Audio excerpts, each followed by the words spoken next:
They expected to join the nationwide lecturer strike over the government's failure to end the industrial action by Wednesday.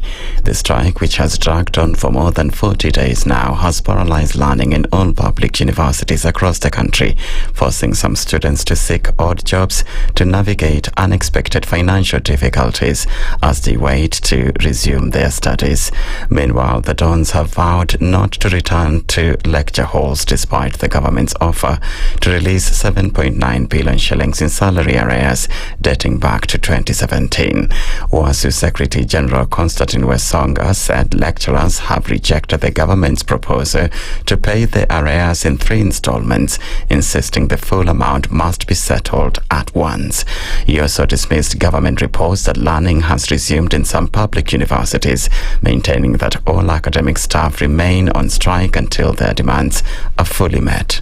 We don't want to subject our students to further frustration in the future. They better suffer now up to December. We clear all these things. Come January, a clean slate. They study up to 2030. I'll call another strike in 2030. So let the country know that lecturers have blatantly refused that they are not going back to work if the 7.9 billion is not paid at once. Lecturers have refused again that they will not go back to work if the 2025-2029 CBA is negotiated, signed, registered and implemented.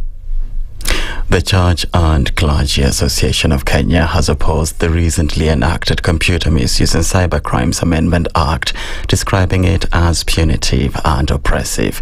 In a press briefing on Wednesday, the association's national chairman, Bishop Hudson Deda, said the law threatens democracy, justice and fairness in Kenya. The clergy accused the government of using the law as a tool to suppress free expression and civic engagement. We have also noted with concern the issue on religious extremism in the bill, which in our view is open to abuse and will be used to persecute innocent clergy serving the people of God. This targets online preaching and Christian TV contents. We strongly reject the proposal or the law. The clergy further urged parliamentarians to prioritize laws that address the real challenges facing Kenyans.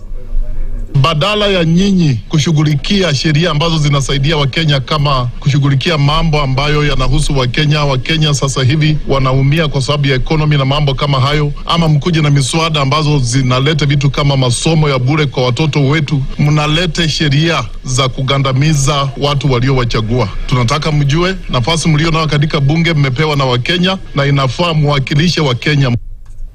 The Ethics and Anti-Corruption Commission raided the homes and offices of Nyamweya Governor Amos Njeri on Wednesday over the alleged irregular award of a 382 million shillings tender for the construction of county offices. The commission also raided the homes and offices of 4 senior county officials suspected of engaging in corruption and economic crimes by authorizing inflated payments to Spentech Engineering Limited. The firm awarded the construction contract. Ignatius Wekesa is the ESCC's South Nyanza Regional Manager. We have effected more than 5 search warrants against the governor of Nyamweya and 4 other senior officers from the same county. This is in furtherance to the ongoing various investigations concerning that particular count of Nyamweya. Once we are through with the investigation, we will write a report to the Director of Public Prosecutions for purposes of seeking consent or concurrence with whatever recommendation that we will have put in that particular file. The commission is also investigating Governor Njeri over claims that he irregularly paid himself 18 million shillings, including an ex gratia payment and a 13 million shillings house allowance reimbursement. The Rapid Support Forces militia reportedly killed hundreds of civilians at the main hospital in El Fasher days after it captured the Sudanese city, the head of the UN's health agency has said. Tedros Ghebreyesus said the UN health agency was appalled and deeply shocked by the reported killing of 460 people at the hospital. The city had been the army's last stronghold in the Darfur region and was captured by the RSF on Sunday Sunday after an 18-month siege marked by starvation and heavy bombardment. Since the conflict erupted in April 2023, the RSF and allied Arab militia in Darfur have been accused of targeting people from non-Arab ethnic groups, allegations the RSF denies. That's the Newswire. I'm Adrian Lisamira.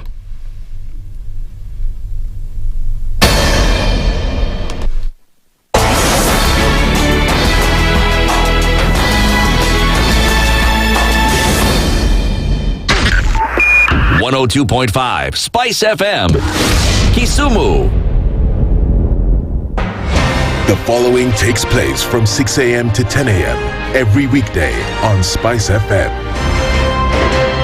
If we just gloss over issues and hope that time heals, then we may find that in generations to come, we might be back at the same situation. And the whole thing is born of stolen elections. Spice. When it comes to the decisions you make, you must be independent. There's no way you can allow one institution to dictate to you how you're going to conduct your operations, how you're going to decide cases. It's a no. When you weaken the institution to the point where they cannot take action, then you realize that politicians have to come up and now start dealing with the issues. That conversation has to die. Our politicians do not like the hard stuff. We must insist on the path of doing things right, whether popular or unpopular. Money changes hands. That is a fact. If you have political goodwill at the highest top, like in Rwanda, then corruption will be an issue of the past. If you don't have political goodwill at the top, we will pass laws, we will amend laws, we will continue passing laws and re-amending laws, and nothing will happen. This is the Situation Room, the only way to start your day.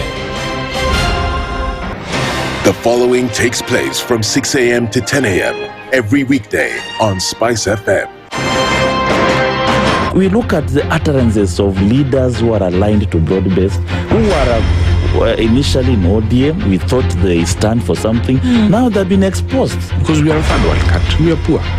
And not because we don't have resources, but we have been robbed senseless. Look at the wasteful expenditure. Look at how large government lives. And we've said this is something that can be controlled. It happens in many other countries. Internally, we used to stand and tell him, boss, hii kitu ni mbaya. And you'd say, now he doesn't let me tell you. You saw the other parliamentary group meeting. People went there, sat, listened, looked at him. There was no plenary, left. The Situation Room, Kenya's biggest conversation. In this country, 6 families and 8,000 Kenyans control 90% of the GDP. We are not a country. We are a plantation. We work for Ruto. When you're telling the judges court orders are papers or they will not obey court orders, they're sitting and you're seeking orders from them. So how are they supposed to interpret it? Isn't it an oxymoron?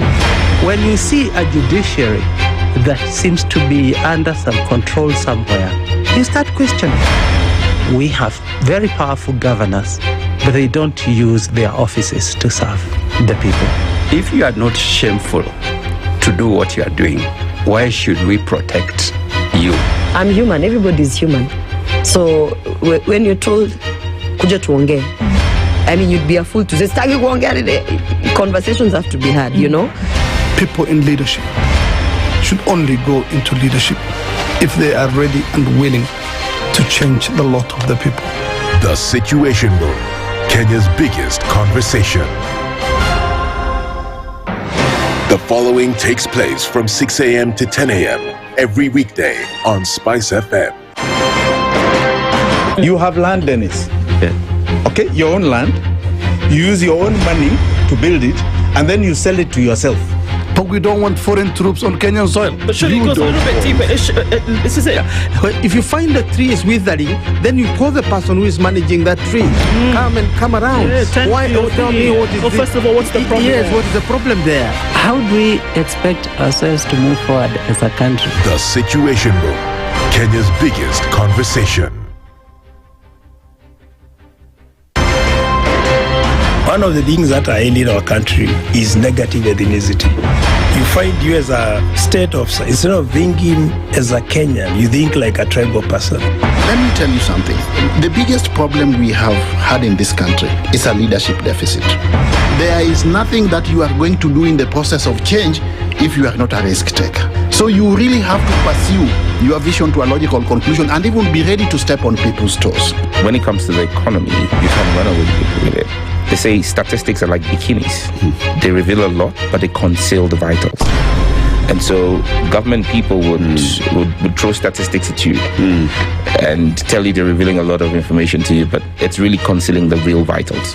We need to get out of that, because when we want to grow our democracy, one basic thing that really requires to be understood by the political class, by all of us, is institutions are critical. This is the Situation Room, the only way to start your day.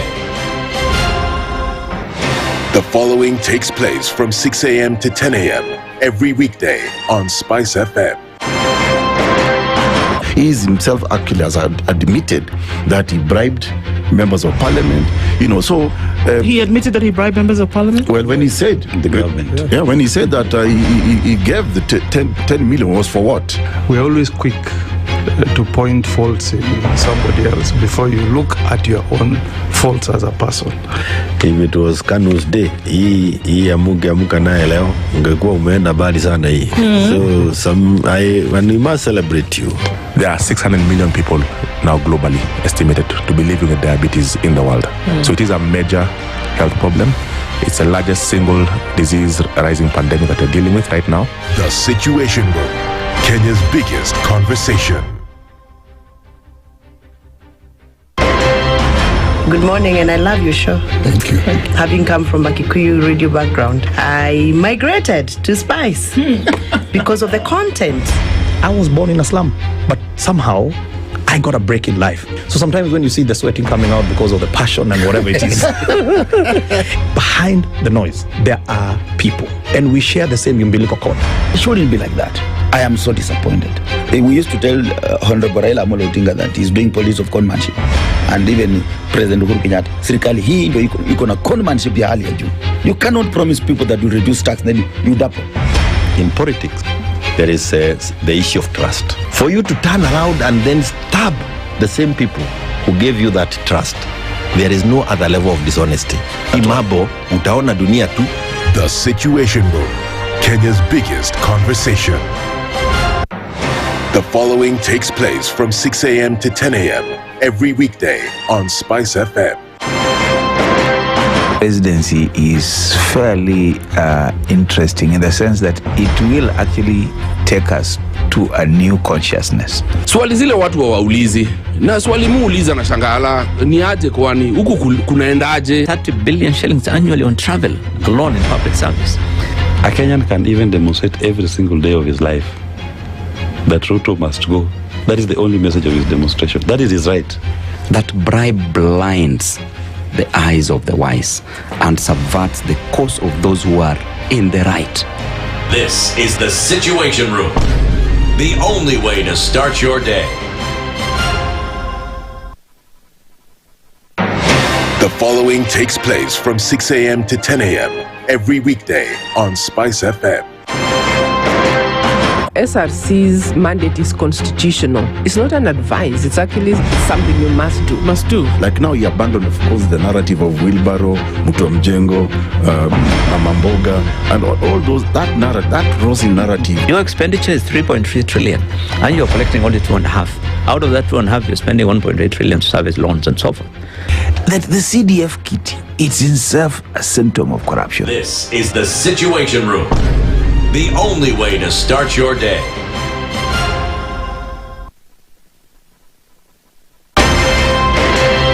If we just gloss over issues and hope that time heals, then we might find that in generations to come, we might be back at the same situation. And the whole thing is born of stolen elections. Spice. When it comes to the decisions you make, you must be independent.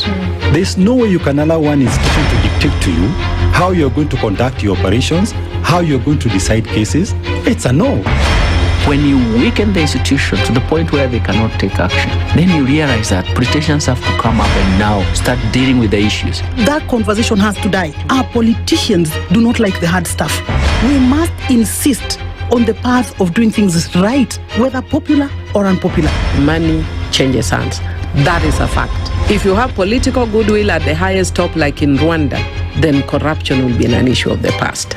If you don't have political goodwill at the top, we will pass laws, we will amend laws, we will continue passing laws and re-amending laws, and nothing will happen. This is the Situation Room, the only way to start your day. Mature, intelligent talk every morning. Spice up yourself. Mornings done right.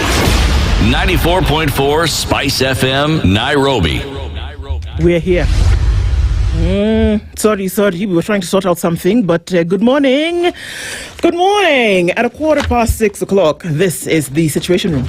Mr. Okari, good morning. Good morning. How are you? This is Yao. Yeah. Hey? This is Yao. Mornings can deliver things to you. I tell you. The good, the bad, the ugly. Yep, all at once. But let's look on the brighter side. Let's look on the bright side of life. There's a song like that, isn't it? Yes. I don't know who's done the song. I don't know I can't remember who did the song. But I'm good. How are you? I'm fine. The rains. Oh my God. I was very happy yesterday. What? Because I was inside and it was raining outside. Okay. It was nice and cool, fresh spring smell of the rain and all of that. It was nice. I tell you, it's always the best feeling when it's raining, like it's pouring, not just raining, it's pouring.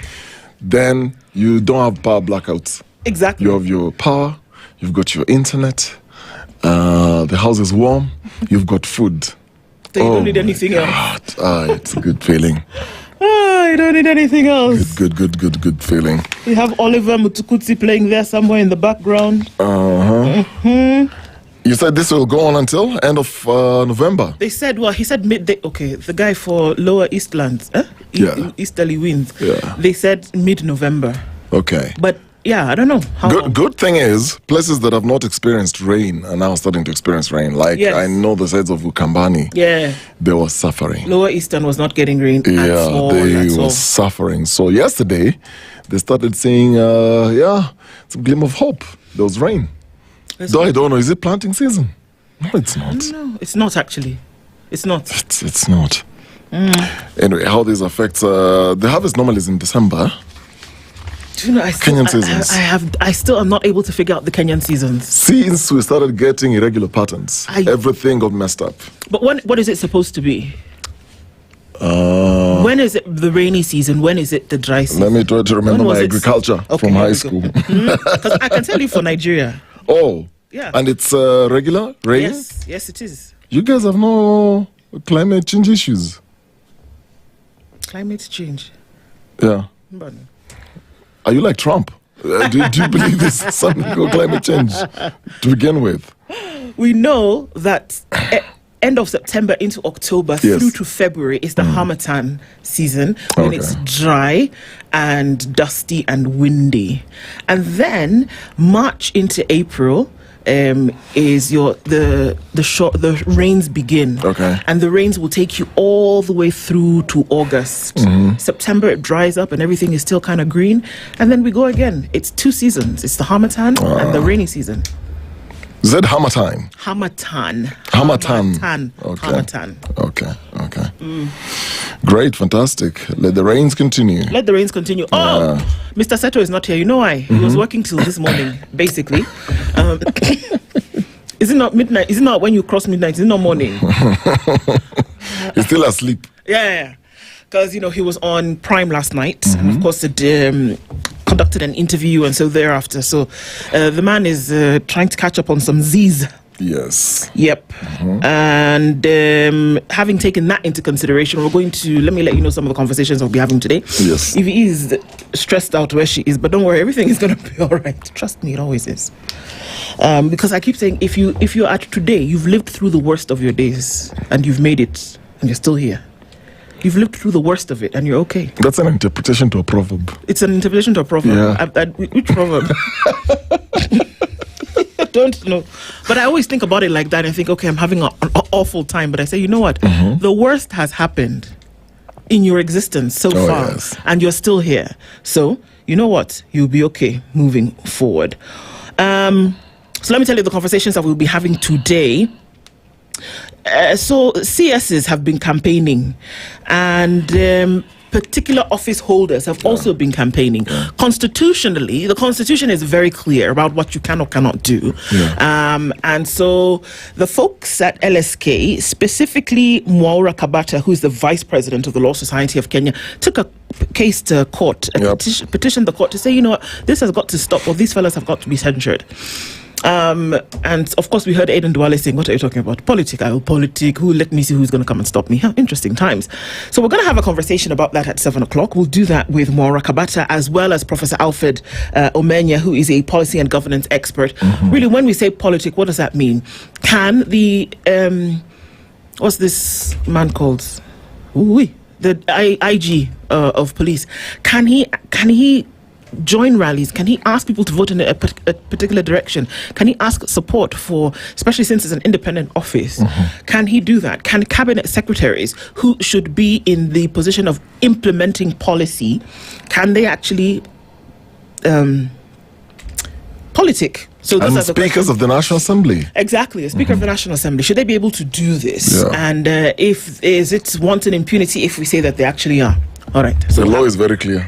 So it says, as clear as mud in terms of what should happen. So we'll have that conversation with those two gentlemen from 7 a.m. this morning. And then we're going to look across the continent. And this is how we're going to do it. That from Namibia to Tanzania, Cameroon to Cote d'Ivoire, Uganda to Nigeria, men above the age of 80 are in positions of the president. And those who are their age mates or older are also sitting in their cabinets. But this is people who voted them in. Whether it was a rigged election, whether it was the choice of the people, they are there. So there's something happening on the continent at the moment and likely to continue for a while. In addition to that, Tanzanians went to the polls yesterday, and we've seen in a way that we have never seen before, Tanzanians coming out into the street and protesting. Easily, never been done, never happened in Tanzania. So what's happening around the continent? And it, from what we see, Samia Suluhu Hassan is primed to be called the winner of this election. There was no point of even doing the election in the first place, but because it's in the constitution, they had to do it. But Cyprian Nimomu did a post. I think this was 6 hours ago. I was just reading through it. And he gave a very interesting perspective of what's happening in Tanzania for many of us who may not necessarily understand how they go about the elections and understand the politics in Tanzania. So it's not surprising what we were witnessing yesterday with the curfews and everything. And he was saying for 20 years, he's been part or managing or observing or assisting competitors in the Tanzanian elections. And he says, here is what Kenyans know very quickly. Tanzania is a one-party state, which every 5 years allows other parties, which CCM has approved with conditions, in One brackets. party has approved you to join. To the show, to give CCM some semblance of legitimacy. The returning officers are the district commissioners and government administrators. The president selects the electoral commissioners for the NEC herself single-handedly. The ballot is not even secret because you must provide your ID number, which is written on the foil before you are given the ballot. So we know who voted. Yeah, we know who you voted and how you voted. So our neighbors are where we were with Kanu in 1988 during Lulongo, except for the pretense that they have a multi-party political system. So the police are CCM police, and they are brutal, those guys. They are vicious. Now, wait for this. The announcement by NEC of the win of the presidential election is final. There is no room for a petition to show that the election was rigged in favor of the incumbent or the CCM candidate. Most Kenyans do not know this. Even in Uganda, a petition is allowed. The media cannot dare report any anomalies. Civil society and religious groups carrying out election observation are rarely accredited in good time to observe, and then the observers are raided so that they cannot compile their reports in any serious manner. My Lord. The internet is likely to be shut down, and then the abductions, torture, and murders will be reported, but they will be numerous. So, goes on and on and on. Very interesting. And that's in a normal scenario. Yes. Without the protests that we are seeing that happened yesterday. Yes. So you can imagine to which levels it will be elevated now that there were protests and there were people who are in Moshi, Dodoma, Dar es Salaam, Arusha, that there was this protest across the country. And what you're describing happens on a normal situation without protest. Without protest. Now you can imagine what will happen. Yes. Internet was already shut down. Yeah. International media not allowed into to Tanzania. What else did they do? These supposed election observers from the beginning were not even allowed into Tanzania. So you can imagine what is going to happen, or what has already started happening overnight. Yeah, and the question is, when will Tanzania get its turning point? My Lord. So it's that and other things that we will be discussing with foreign policy expert Ahmed Hashi at 9 a.m. And we'll look at this. We'll look around the continent and see what's happening. We'll take a Pan-African view today because a lot of things are happening. Are the winds blowing in a certain direction? And if they are, where is that? So we'll talk at 9 with Ahmed Hashi. And as we continue some conversations this morning, let me tell you what our proverb is today, coming out of Sao Tome and Principe. Right?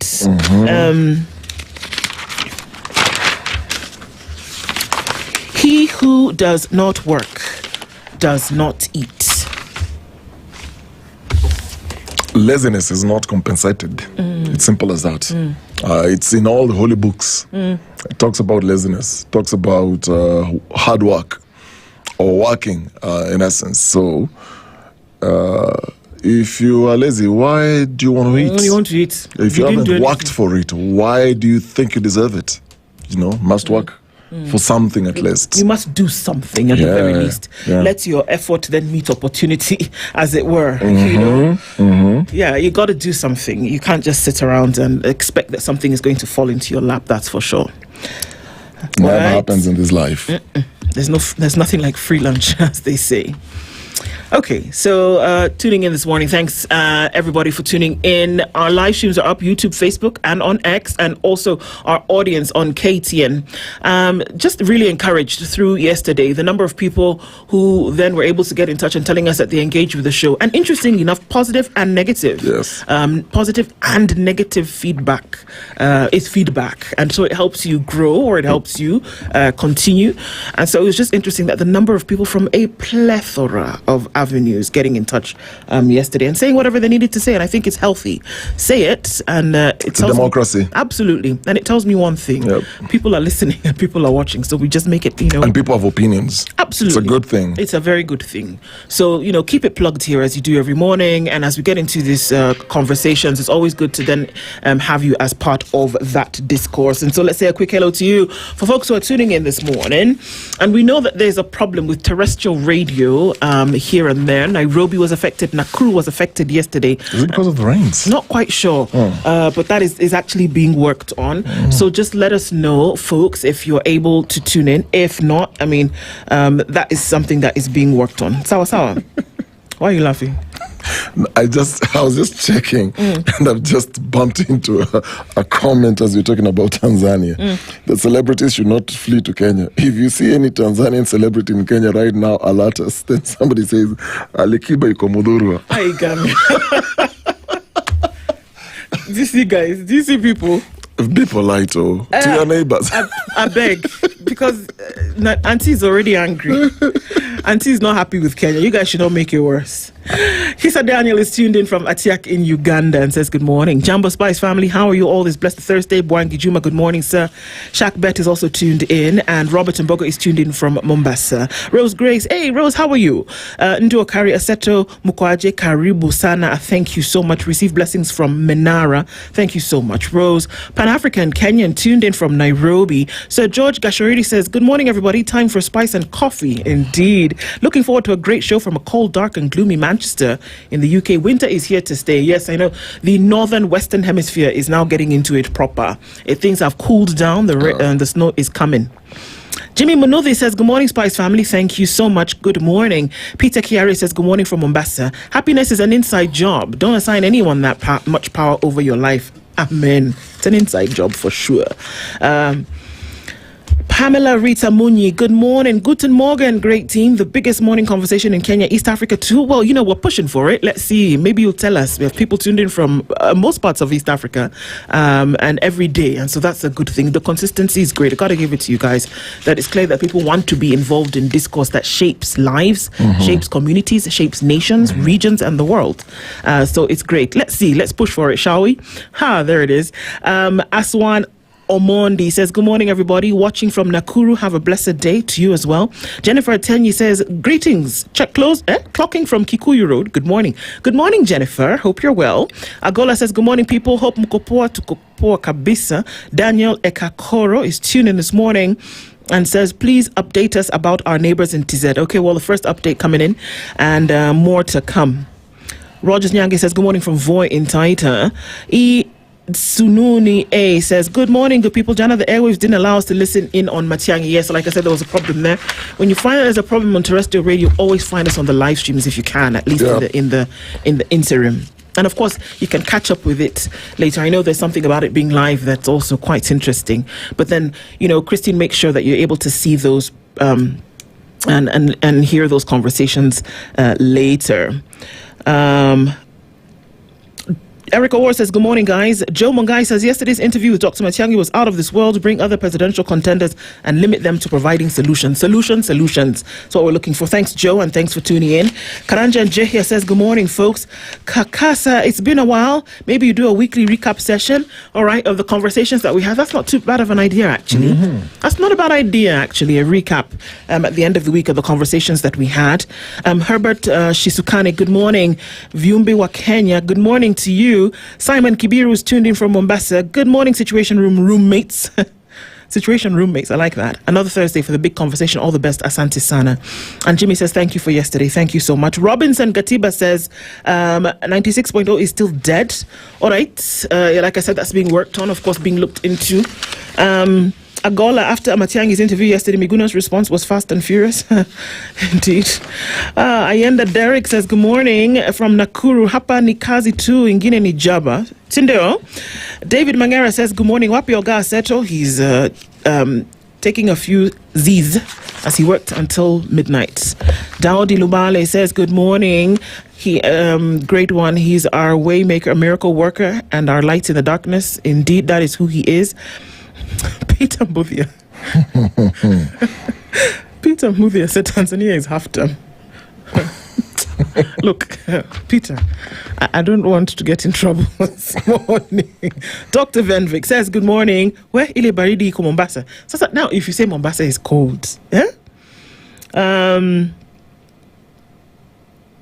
Mombasa is cold? That's what they're saying. Oh, wow. Yeah. Mama J, good morning. We see, well, somebody got their knickers in a twist and perhaps another interview should be sought with him. Well, he's got to make it to Kenya first. Carol Nyambura says, good morning, Nawapenda Sana. Wishing you a blessed day ahead, Asante Sana. Christopher Ogore says, it's still raining here. Where is he here? Zach OK says, good morning. Gen Zs are injecting nicely. So what it looks like in Tanzania. God bless Tanzania for seeing light at the end of the tunnel. Okay. Soldier Boy says, I saw Miguna fired back yesterday. Good morning from Atlanta. Tanzania should be a case of not thinking women can make the world a better place. All right. I'll leave that there. We see you on your comment there. Celebrities should not flee to Kenya. If you see any Tanzanian celebrity in Kenya right now, alert us. Dennis Okari will tell you. Season. Christina A says, good morning. Seme. Good morning. So Peter Buthia, he knows where they are. Good morning from Seoul. Who has won the elections in Tanzania between Samia and Suluhu? Good question, Adala. Good morning to you. Alikiba was in Kenya before the elections. Well, he's gone now, it seems. Thomas Omosa says, as always, waiting for the big conversation. The sister says, I wonder whether African leaders will ever listen and learn before acting. That's a good question, my sister. Good morning, Spice. SpiceFM wasn't working, Jana Mbona. It's being worked on, brother. Tunechi says, good morning. Sami Mwalili tuned in. Ukiona jirani akinyolewa chako kitie maji.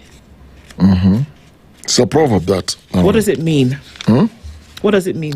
Basically, it means if you see what's happening to your neighbor, prepare yourself. So if you see what's happening in Tanzania, you better get ready. All right. Yeah.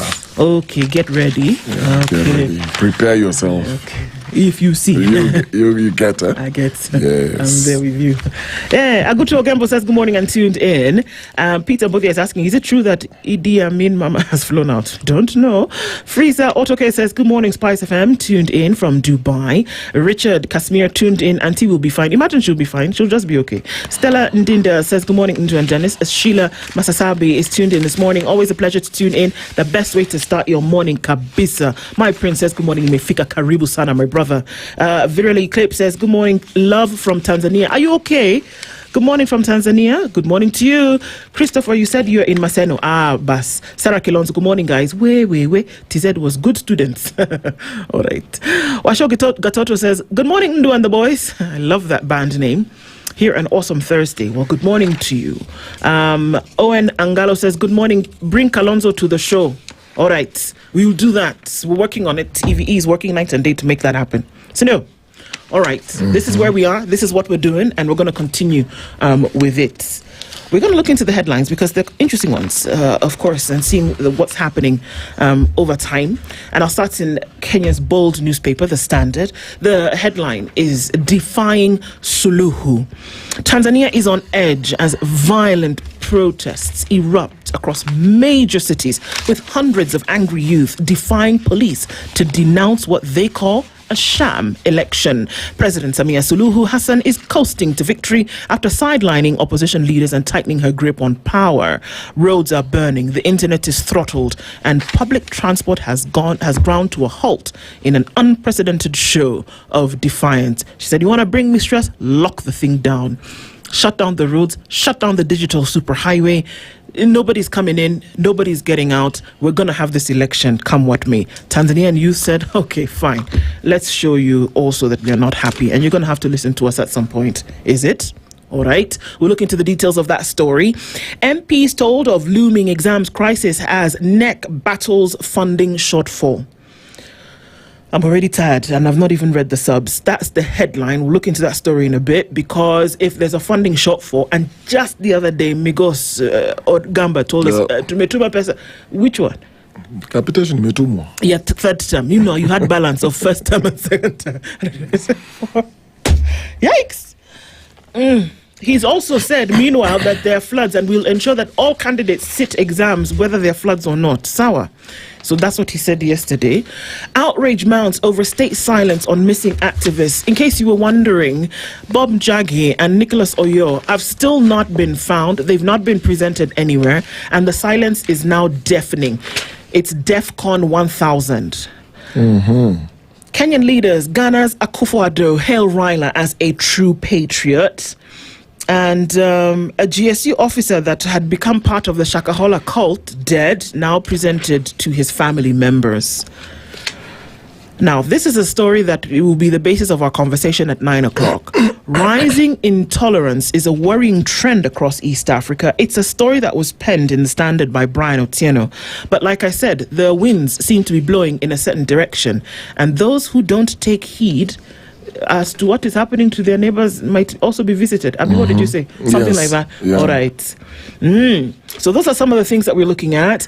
Gachagua impeachment 1 year later, intrigues that sealed his fate. One would imagine with the many people who follow him that he's found his own. But I'm just saying, lest I be told I cannot go to a certain part of the country. Yeah? Okay, so those are some of the headlines in Kenya's bold newspaper, The Standard. We'll look into those stories in some detail as we go along. There's also the real estate pages in The Standard today and things that are going on concerning infrastructure building and what the governor of Nairobi has said recently. We'll look into the details of that as we go along. The Nation, sir? Well, the Daily Nation, front page, keep off church clergy, tells state. So religious leaders have disowned proposed law accusing task force of ignoring their views.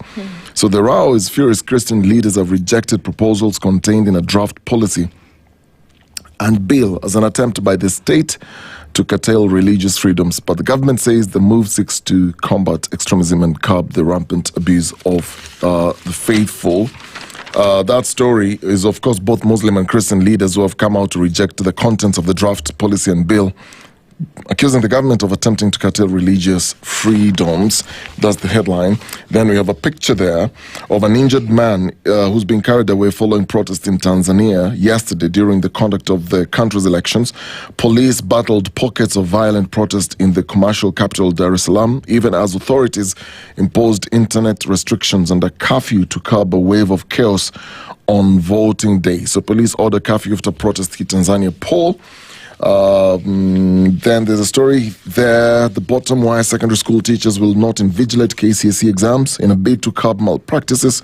Primary school tutors will take up their role, but principals will still remain as center managers. That's what's up. Now, we go to the inside pages. Anxiety as two Sironga High girls vanished days before exams. Security concerns are mounting over school in Nyamweya County following the mysterious disappearance of two Form 4 learners just days before the KCSE examinations. Harley Atieno and Ashenance Akinyo Nyang went missing on October 25th and their whereabouts remain unknown.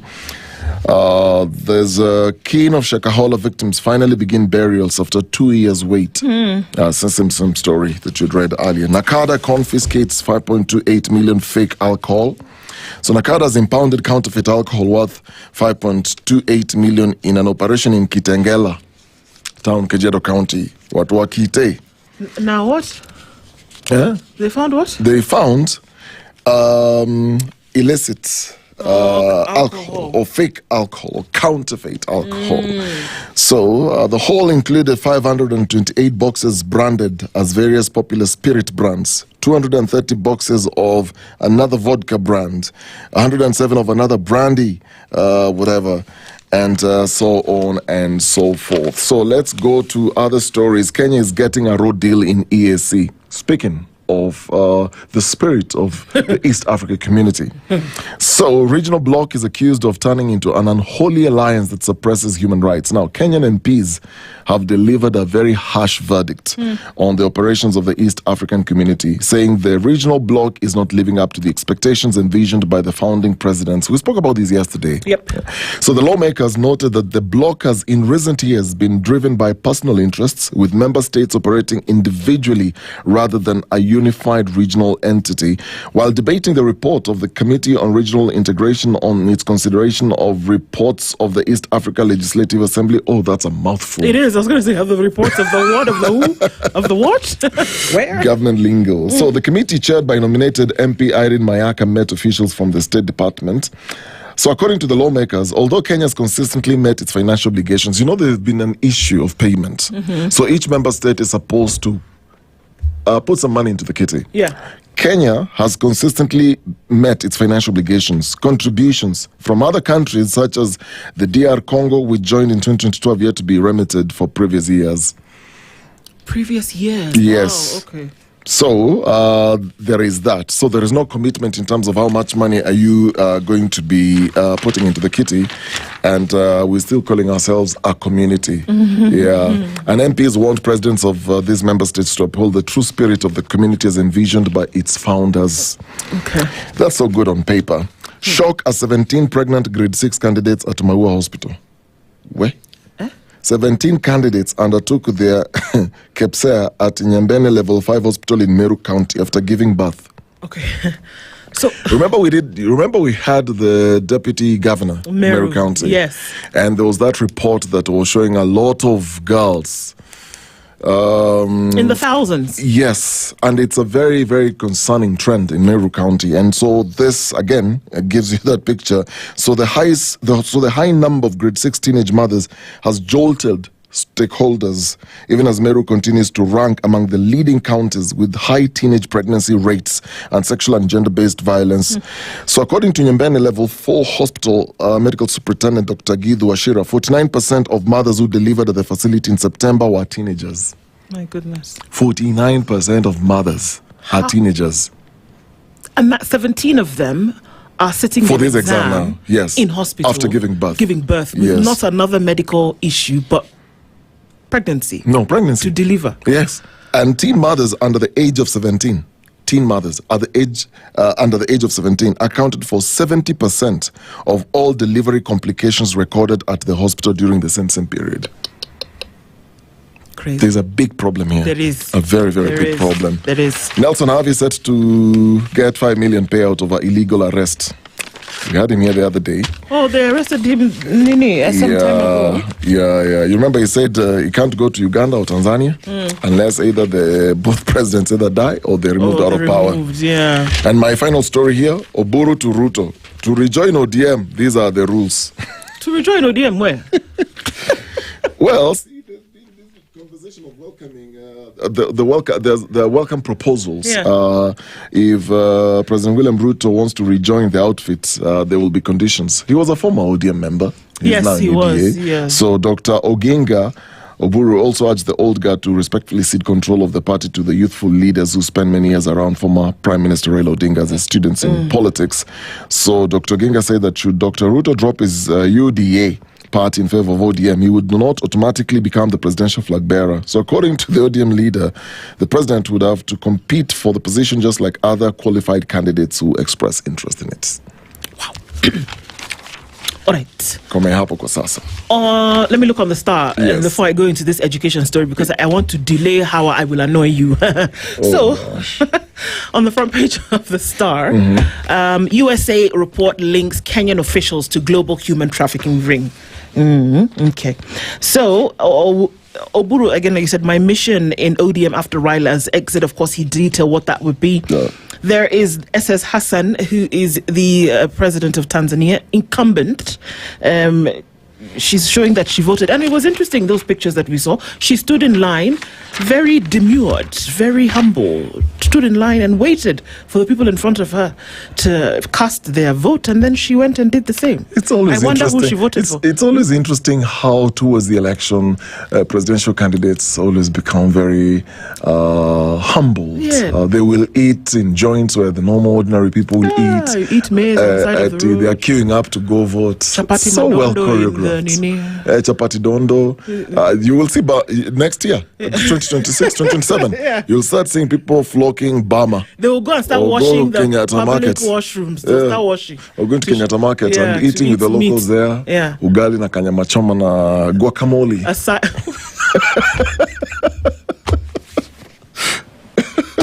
In other words, kachumbari. Macadofia. Yes. So, interestingly, so she voted for herself, comes out and starts saying, nashukuru vyombo vya habari kwa taarifa ambazo wanapeperusha ili watu waje kupiga kura, ni haki yao kutimiza haki ya kidemokrasia, na kama unavyoona mimi nimepiga kura. And you're thinking, do you see the fire around you? Where are you? Yeah. So she did that. Yes. And it's interesting because the split photo there is her holding up her finger to show she's voted, and there's a bus that's burning literally to smithereens on this other side in Dar es Salaam, torched by protesters when they said this is a sham election. But, her, she sees it differently. The SH Diana has docked at the port. So what does that mean? Hundreds of tourists have come to holiday make in the turquoise waters of southern Kwale. Wewe. Okay. Unataka kuingia kwa hizo turquoise water. The cruise ship takes passengers through Shimoni, Lamu and Mombasa. So we're very happy. That's one thing I'll never ever do. Why? Take a cruise ship. Because you have you ever? I haven't, but I want to. You want to? Yes. Pray and pray hard. Tell your mother to pray. That you may not come out of the thing. Then I watched a movie called The Passenger on Cabin 10. Then I said, now do I want to go on a cruise ship again? Yes. Because somebody can decide to toss you overboard and you'll be You're trusting that thing on water. You don't see any land. You don't see anything. Oh, you see You're not water. in control of anything. Let me see. I'll tell you. I think I've seen too many movies. And you need to watch that movie, by the way. And then now that you've said, I watched it. No. You need to watch that movie. It will cement this belief of yours that you should never get on a cruise ship. No, never. Kirinyaga residents benefit from Meko gas cookers. Okay, that's great. So now this story about US links Kenya officials to global human trafficking ring. Nikwambie story. Yes. Story. A new report by the US government has exposed deep-rooted complicity by Kenyan state officials in human trafficking networks. The US Department of State's 2025 Trafficking in Persons report reveals a pattern of corruption, impunity, and government inaction that continues to fuel slave-like exploitation at home and abroad. In particular, the report exposes how police, magistrates, court officials, immigration officials, and diplomats collude to facilitate trafficking and or take advantage of trafficked women sexually. Do you understand? This is Kenya. They've already been trafficked. But why am I even shocked? We had a girl here who told us her story. Yeah. They've already been trafficked, and then police either and or magistrates, immigration officials will still take advantage specifically of women sexually who've already been trafficked as they're trying to take care of them. Hey. An interagency law enforcement team previously arrested 4 police officers allegedly complicit in a case involving 37 potential Ethiopian victims, but the report did not report updates related to this case. Observers previously reported police officers accepted bribes to warn traffickers of impending operations and investigations, particularly along the coast. So there's an operation going on, and because you know these guys, you say, hey guys, it's going down on Friday, so disappear or whatever. Yeah. Further, some government officials, including parliamentarians, advisors, and county level officials, were found to have ownership interests in private employment agencies, including staffing firms that send Kenyan migrant workers to Saudi Arabia. So they're the ones who own them. You know, we've been shouting for the longest time. Who owns these agencies that keep sending these young men and women to Saudi Arabia where they go and then they come back in a box? Or to other countries where they go, they come back, they've been beaten, abused. They've been made to do some ridiculously insane sexual things and just with most humans recently, and animals. And just most recently, those who are going to Russia. Exactly. Who've gone to Russia, then they find themselves, you're actually going to be fighting Ukrainians. Yes. Now, they're telling us that the people who own these agencies that bring these young men and women in are parliamentarians, county level officers, other government workers. Not all of them, but they partake in this unholy communion.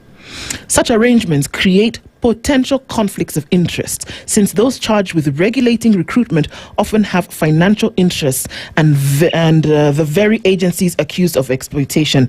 The report further alleges that Kenyan embassy officials in Saudi Arabia demanded sex or cash payments from distressed women seeking government help to escape abusive employers back to Kenya. So you tell me, you know how in this cruise ship, you have the cabins? Chini kabisa for the people who don't have enough money, lower deck, that's the word. Upper deck, then the bougie people on top. You see hell. I believe that they are compartments. You want to... No. Actually, they're compartments, but also there is firewood. There are people who will be the firewood. Yes. You stock them because what somebody is already in a precarious situation, then you take advantage of somebody in a bad situation. You know, let's say they're demons walking as human beings. I'm telling you. You think you're talking to a human being, or they're not human. Not with you. It's a demon just walking around, seeking whom he may devour. The story goes on for pages and pages. I told you I'm taking my mom to airport, and there's a flight that goes to Addis at about 5 a.m, so you must be in the airport at 3, and then onward. Go to the airport at that hour. I'm sure you've covered these stories. You've covered these stories. I've actually seen those young girls. These girls in hundreds. Yeah. And with one bag. And they're going. You think they're going to go do... They don't carry suitcases. They don't. Just a small just bag. A backpack. Yeah. Because that's the life. They're gone. They're going. And the person who escorts them, make sure that they're passing through that door, disappears. Doesn't even turn and you'll always see somebody with a list. With a file pacing like up this. and down. Yeah. Pacing up and down. Confirms everybody on his list is there. Done. He's done. They've been handed over. Turns around, he doesn't look back. I was traumatized. Now, what are we hearing? That the people who own these agencies that continue to allow this thing to happen are the people who are making your laws, who are creating your budgets, and the people who are in executive authority over the country. Where will we start? What kind of mess are we? I'm telling you. So we're not just trafficking. We're not just sending arms to other countries to fight. We are trafficking our very own Kenyans. And then when we've got people abducted and nothing is happening. Nobody seems to really care about... You tell me that somebody says, oh, your employer in X country is abusing you. You want to go back to Kenya? Okay, sawa. You either pay me to make the way, or how about you do me a solid for a couple of nights and then I can send you back home. What kind of warped insanity is that? Or when you come back to Kenya, you make sure that I'll release you and you can go home, but you'll see me first. Special place in hell, I'm telling you. Madeleine Albright said it, and she was talking about women specifically, but I believe it goes across board.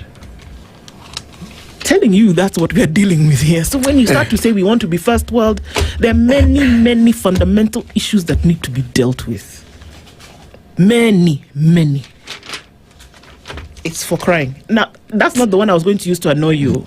You're stressing me even more. Can I now annoy you? Oh gosh. Let's go. MPs told of looming exam crisis as NEC battles funding shortfall. You didn't know, it's like a woman who is pregnant. Then on day, it's not, normally they say it's 40 weeks. So on the 39th week and the 6th day, then you now say, I'm pregnant. I need to buy baby clothes. I need to buy a bed. That's what Education Ministry has told us. They didn't know that there will be exams in November. So now they're looking for money. They're looking for money? Yes, for sir. what? To do the thing. Exam. Are you serious? I said it's going to annoy you. I've not even told you the story and you're already sweating. Wait. The administration of this year's national examinations is facing financial challenges that may affect the marking process and the release of results. It has emerged. Members of Parliament on Wednesday, they heard that the collection of examination papers from secure containers and the payment of thousands of contracted personnel could be disrupted if the full allocation for the exercise is not released, not tomorrow, immediately. A total of 342,687 contracted professionals have been engaged in the administration of assessments and examinations. They include center managers, supervisors, invigilators, security officers, and staff from the Ministries of Education and Interior and National Administration. For the marking of the Kenya Junior School Education Assessment, which is concluding today, I believe, and the Kenya Certificate of Secondary Education, which begins now its practicals on Monday. Examinations. The Kenya National Examinations Council expects to deploy over 40,000 examiners for the structured papers. Monday, today's Thursday. These details emerged when Education Cabinet Secretary Julius Ogamba appeared before the National Assembly's Education Committee, chaired by Julius Melly of Tinderet constituency. Ogamba told MPs that the examinations body urgently required additional funds to ensure the smooth administration of the examinations and assessment process. I will stop there because I don't want you to sweat excessively. Now, the students writing the exam 4 years ago, they knew that in 2025 November they will sit an exam for KCSE. Abi? Yes. You, who is the coordinator of the exam, didn't think that it has not changed. These people that they're counting, 40,000, 346 million, whatever, that they knew they needed to be paid. But we wait until Thursday, yesterday, Wednesday, 5 days before KCSE is to be administered. Then you say, we don't have money. And then you go to Parliament so that Parliament can now, because they're the budget making, they'll now say, you don't have money. Let's see how we can organize for money to come out. Do you understand what I'm saying? That's where we are now. Because these invigilators, these examiners, these security officers, you tell them we'll pay you tomorrow. They'll tell you, pay who tomorrow what? We are not going. And then you tell us that you want to be first world tomorrow. You know, Paul in the Bible was talking to the Galatians. And there's something he said, "Oh, foolish Galatians, who bewitched you?" Yeah. I've just remembered that verse and I'm thinking, Nani alituroga. So there is a calendar. You know. You give us the calendar. Yeah, you're the one actually who comes up with the dates of the calendar. Yeah. These students are going through school. Like you say, they're expecting after 4 years, we're going to do an exam. This thing has never changed. Ever since we were all born, it has never changed. That you're going to go through school, at some point you're going to do a test. So, the Ministry of Education has this program. Then you're saying 5 days to KCSE. That's when they're discovering, wait a minute. There is no... What?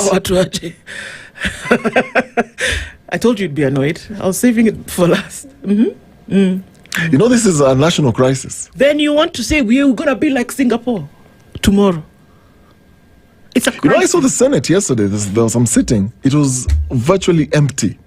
And I'm thinking, we've got MPs, we've got senators. Where are we, like, how do we go to default settings? Like, where do we even start?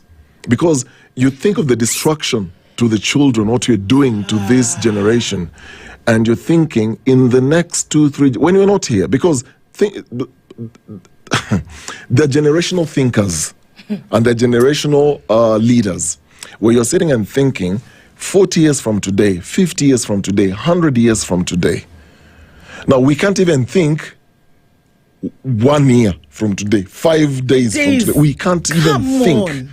Like, you give this thing to a layman, a pedestrian walking along the streets, tell them, okay, exam is coming up on this date. What do we need to do? The first thing is think of budgets.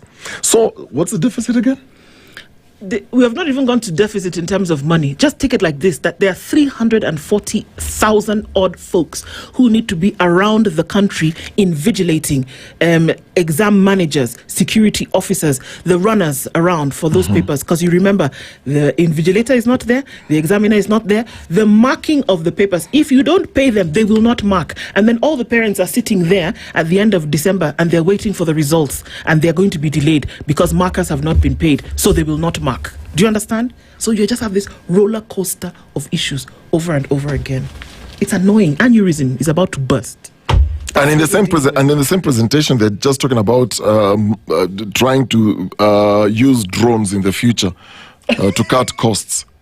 We're having a conversation about sending exam papers using drones, and we can't even deal with a simple thing as this. Let's take a break so that you can be angry. If I was a dragon, I'll breathe fire on this microphone. It's 7:01. Good morning. The latest news from around the world. 94.4 Spice FM.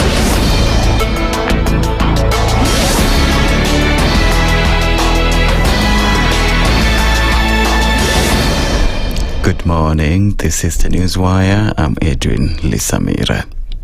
Kenyans registered under the Nyota Fund will start receiving payments today, President William Ruto has announced. Speaking during the launch of the Kasarani Okari and Bibi Road in Nakuru County, Ruto emphasized the government's commitment to supporting youth through various economic programs. Hiyo kazi yote ni kazi yenu. Wewe ni kujipanga. Tunaelewana? Na Ijumaa hii tuko na ile program ya Nyota. Na tumesema tunatafuta vijana 1,100 wale wanafanya biashara, tuwapatie kila mmoja wao 50,000 waweze kuinua biashara zao. Vijana wa hapa, mko tayari ama mko tayari? Mko tayari? Tuendelee na hiyo kazi. Basi. At the same time, Deputy President Kithure Kindiki criticized opposition leaders for allegedly engaging in divisive politics. Wale ambao wanashindana na sisi wawache kuleta mambo ya chuki kwa wananchi. Wangojee siku ya campaign, tutapambana nao siku hiyo. Na mimi naona tukiendelea hivi, tuwajengee masoko, tuwajengee barabara, tuwajengee hospitali, tuwapatie title deed. Kuna mwananchi atakuwa swali tena. The government has requested 30 days to conclude investigations into Tuesday's plane crash in the Zimba area of Kwale County. Principal Secretary for Aviation, Teresia Mbaika, said such efforts for the aircraft's remains were ongoing. The Air Accident Investigation Department is leading the probe in line with international aviation regulations. According to Mombasa Air Safari, the crash claimed the lives of 8 Hungarian citizens, 2 Germans and 1 Kenyan. The aircraft was en route from Diani Airport to Kichotembo Airstrip in the Masai Mara. A section of Fort Kenya youth in Trans Nzoia County has voiced dissatisfaction over the party's national leadership, accusing it of sidelining the county despite members' strong support for the party. County Youth Chair Harrison Wesa and his deputy Lorraine Opondo accused Secretary General John Shikati of neglecting the region, saying the move has weakened grassroots activities. They urged the party headquarters to take swift action to rebuild members' trust and ensure inclusive leadership, adding that they are ready to work with the national office if given due recognition. Nataka kuwaonya wale watu ambao wanataka kufanya chama cha Ford Kenya kuonekana kama chama cha kaunti moja ama chama cha sub kaunti moja. Tunawalaani, tunawakemea. Mwanzo mpatie watu wengine nafasi waongoze. Hii chama si chama cha familia moja ama chama cha mtu mmoja. SG wa chama, tafadhali Mr. Chikati, hii chama si chama ya ufamilia. Hii chama si chama ya ukoo. Na kama ni chama ya familia na mnataka kutuonyesha venye chama sijui ni ya Nyamweya, you better tell us mapema na tujipange. Mnatoa makandidate wanafanya kwa ofisi ya speaker, ndio mnawaweka hapo. Sisi tukileta candidates wetu mnatuambia ati hatuna numbers. Hatuna numbers nini? Si Trans Nzoia I think ni part of Western. The late former Prime Minister Raila Odinga knew his time was up months before his death, according to his long-term aide, Dennis Onyango. In an interview, Onyango said Raila wanted to put his affairs in order, citing, among other things, their visit in 2024 to his old schools in Germany, where he insisted that he carries a notebook to make sure they got the facts right. Onyango also revealed that in September, Raila informed him that some of his friends wanted to establish a department in his name at the Jaramogi Oginga Odinga University of Science and Technology. So I told him, say, no, we've been to the Kennedy School of Government at Harvard. You now need to task them also to set up a school for you, Raila Odinga School of Government, probably at University of Njeri or at any other university. And he told me categorically, those things you need to do for posthumous. When I'm gone, you can deal with those things. I am asked him, there is the Jaramogi Oginga Mausoleum, which is also a museum. How do you see it? Will you set up your own museum? He told me, no, we all belong to the Jaramogi Museum. Family museum. They have given me a corner there. I will stay there. That's the Newswire. I'm Edwin Lisamira.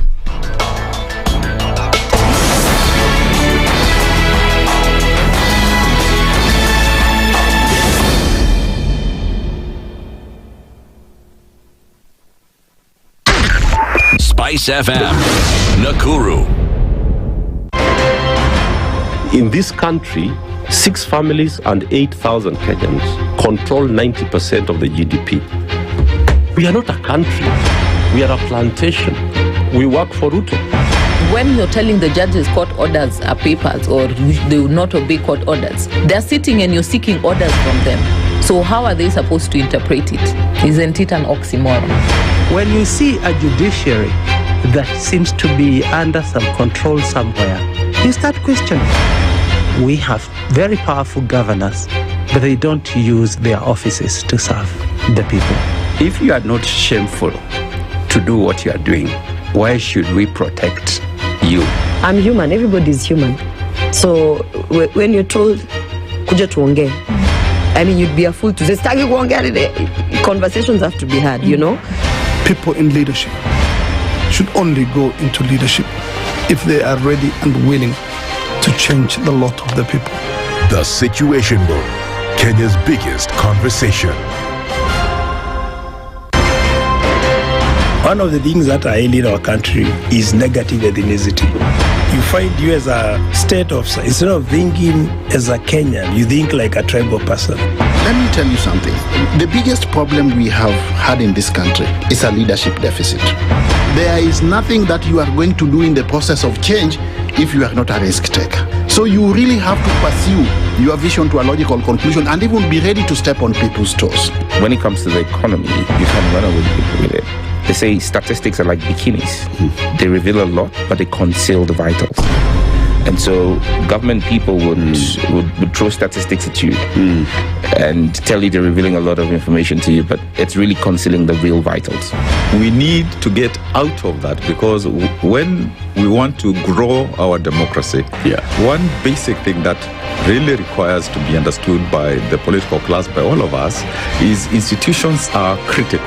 This is the Situation Room, the only way to start your day. The following takes place from 6 a.m. to 10 a.m. every weekday on SpiceFM. SRC's mandate is constitutional. It's not an advice. It's actually something you must do. Must do. Like now you abandon, of course, the narrative of Wheelbarrow, Mutua Mjengo, Mama Mboga, and all those, that rosy narrative. Your expenditure is 3.3 trillion, and you're collecting only 2.5. Out of that 2.5, you're spending 1.8 trillion to service loans and so forth. that the CDF kit is itself a symptom of corruption. This is the Situation Room, the only way to start your day.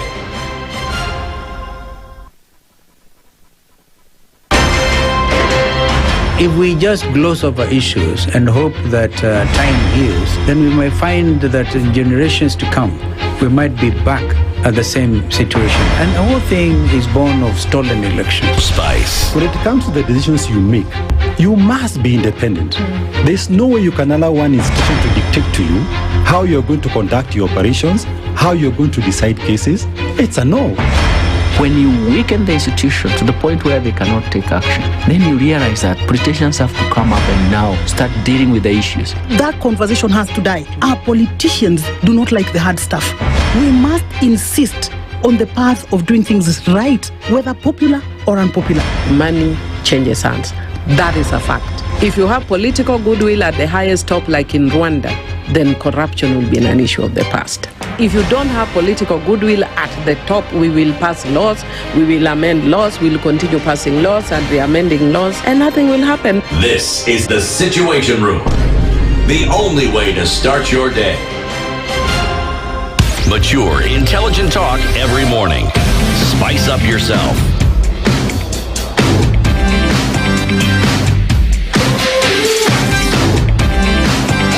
Mornings done right. 94.4 Spice FM, Nairobi. It's 10 minutes after 7 o'clock. This is the Situation Room. It's Kenya's biggest conversation. This Thursday, we getting into one that we must have. And that's the thing, that we see things in our society, in our communities, and most times people talk about them in their little spaces. And the reason for discourse is to either keep the conversation going or to insist that something be done about it, or to make sure that it continues if it is a positive thing towards progression. That's why we have conversations, and that's why we talk about them. We'll tell you who our guests are in just a minute. But Dennis, you want to tell us something about a plan? Yes, and let's just talk about life generally. You know, life is in stages, and the stages meaning there's the time you got your first job, your first investment, maybe even your first child. Then one day you're thinking about retirement because that time has to come, and the kind of legacy you want to leave behind. The thing is, wherever you are in life, ICEA Lion has a plan for you, from saving in a money market fund to securing your family's future with insurance. Very important. So, because planning ahead isn't just for some, it's for everyone. So ICEA Lion, helping you protect, grow, and plan for life's every stage. Absolutely great stuff. And of course, thinking about how you do that, we'll share more information about the plans that you can solidify with ICEA Lion. Keep off politics. It's what was on the front pages a couple of days ago. What we don't know that is in the back end, somebody actually took this thing to court and said, you know what, we can't have this kind of thing going on. We can't have people who are supposed to be the implementers of government policy then continuing to politic. So that's what we're talking about this morning. And Mwaura Kabata is the Vice President of the Law Society of Kenya. He's the man whose signature is behind that petition. Good morning, Wakili. Good morning. How are you doing? Very well, how are you? Fine, thank you. I wanted to hear you very well. They want to hear you say good morning again. Good morning. Ah, fantastic. There we are. Good morning. Good morning. Karibu Sana. Thank you for being here. Of course, you let us know the intrigues around all of this, and we'll talk about the why and what is important. And one who also makes sure that is involved in this discourse to make sure that some of these things we don't allow, even by speaking about them, is Professor Alfred Omenya, who is a policy and governance expert. And I stress and emphasize on governance. Good morning, Prof. Good morning. How are you doing? Very well. Nice to have me here again. It is nice to have you here. Thank you for doing that today. I want to ask both of you to interpret this proverb for us. Wakili Kabata, usually in the Situation Room, we go around the continent of Africa and we land in a different country every week. And when we come back with the proverbs of that country, and then we try to interpret them and apply them as best we can. So we'd love to share that with you this morning, for you to tell us what you think. This week we're in the country of Sao Tome and Principe. Sao Tome and Principe. Yes. Hey, yeah. Principe. Principe, exactly. And they've had some interesting things to say. But this is what we are hearing today. He who does not work does not eat. He who does not work does not eat. You know the continental African educational cycle is the same, and so for what applies in Sao Tome and Principe applies across the African continent. It simply defines the social aspect of production and economic governance in Africa. That it rewards those who put in the labor, and so labor dynamics then equate what actually puts you going. And because Africa did not have the accumulation mentality, the primitive mentality of accumulation, it defined the day-to-day activities of instilling labor principles and also informing the reward of labor, which was, typically feeding yourself. And so it applies across and probably also borrowed into the biblical and religious texts of allowing those who put in the labor to actually benefit from the reward of satisfaction of labor. Nowadays, the satisfaction of labor is in economics. For those who invest more, their return is more. And so it has shifted from the dynamism of stomach satisfaction to economic reward. Yes. Wow. Prof? Yeah, I think it seems to be a pretty straightforward It is. problem. But I think when you put it out here, it forces us to reflect again. Right. Yeah, because I think there's a lot of first and foremost, there's dignity in work, and we're saying work is actually good in and of itself, and as part of the bigger societal good. Yes, so definitely, I mean, as long as you're eating, which means as long as you're human and so on, you should actually work, as it were. And, to reflect on what Wakili is saying, what are these situations where, we have people who are eating and are not working? So the issue becomes, we have all these guys, deceits, we have thieves, we have brokers, we have all sorts of things that is not defined as work, you see. Yes, we're saying, fine, whether you are in the economic sector, whether you are thinking, whether you are in government, whether you do some work, do get incomes from it, and society would actually love you even when you'll be eating. There you go. Not this one where you're saying it's our turn to eat, but nobody's saying it's our turn to work. Yeah, it didn't even break a sweat. Indeed.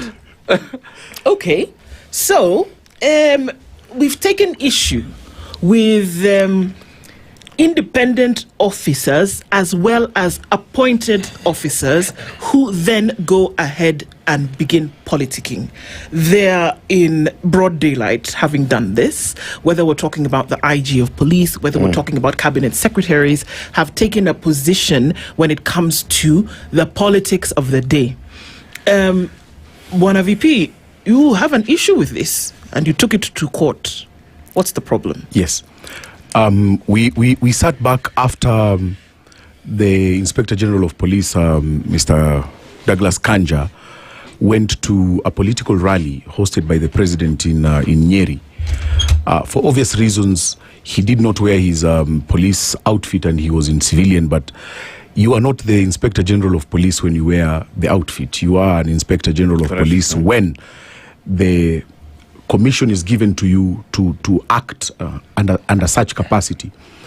And we also took issue with the recent activities that happened after the death of Right Honorable Raila Amolo Odinga and the sentiments that were expressed by members of cabinet. And you see, the cabinet in itself, under the constitutional order that we have right now, is not what we used to have formerly under the old constitution of Kenya, where ministers, and they were not referred to as cabinet secretaries, they were referred to as ministers, originated from parliament.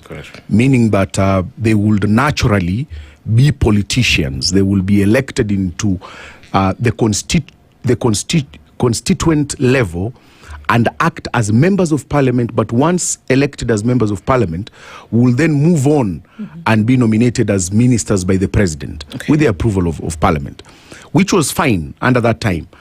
And so they wore two hats. They wore the hat of an elected representative from a constituency level, and also as ministers in cabinet. But now we have a different scenario. Under our constitutional order, we have persons who are nominated by the president and they are appointed by the president, but with the approval of parliament.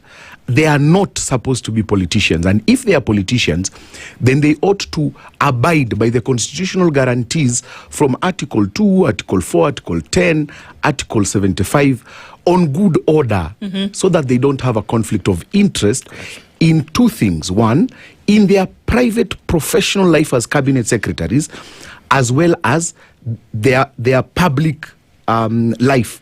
And so it is not a scenario where the constitution will allow you to act two hats, to wear two hats. You have to wear one and choose which one you want to work with. Is it a grey area? Because you know how they say the law is very clear. Yes. Is it very clear that it says a section, subsection Article A, and says one who is sitting in the position of cabinet secretary then cannot politic? Is it clear? Absolutely. It says it exactly that. Absolutely. Okay. In fact, short for doubt, if I will read the constitutional text, you will get the rightful meaning, which is very ripe. It says under state officers and public officers that there should be no conflict of interest between your service to the public and your private interest. And so the private interest becomes, in our case, which we want to demonstrate to court, is that you cannot champion the cause of a political party or act as an agent of a political party, which is a private benefit, while wearing an outfit of the public. So for instance, I am a member of the public and I probably do not associate with a particular political outfit. Now, if you are acting under the war chest or the war basket that I contribute to as a national kitty of treasury, you draw a benefit from that, yet you still go ahead and propagate a benefit or an inclination towards a particular political party, then there is a conflict of interest. A conflict of interest to the duty to me as a member of the public and to yourself as a private person who also doubles up as a cabinet secretary. And so we are saying that you cannot drive a car that is fueled by members of the public as a public function and go and utter remarks that are private in nature. It's a conflict. So the Conflict of Interest Act, which we are now challenging, is what brought us to this table and what brought us to the petition that we are actually forwarding with Mheshimiwa Babu Owino. Okay. It's a deliberate attempt, and it happens usually 2 years before the election, every time. I don't know why they repeat the same mistake. Actually, in our case currently, it's been happening since... Exactly. It's changed. So they take a particular provision, like what was in Section 23 of the Leadership and Integrity Act, which was now removed. They pick it in verbatim and paste it in another amendment. Now we have Section 25 of the Conflict of Interest Act. Now we are saying, you have to make a decision. Are you a cabinet secretary? Are you a member of the county executive committee, which is an equivalent to a cabinet secretary at the devolved government? Or do you want to be a politician? You choose, but you can't wear two hats. Okay, Prof, this is interesting because yesterday, the CS Health, Aidan Dwale, was in a forum. Correct. And he said, and I quote, "I have read the law. Right. Cabinet secretaries, by law, the same law that Kabata tells us is very clear.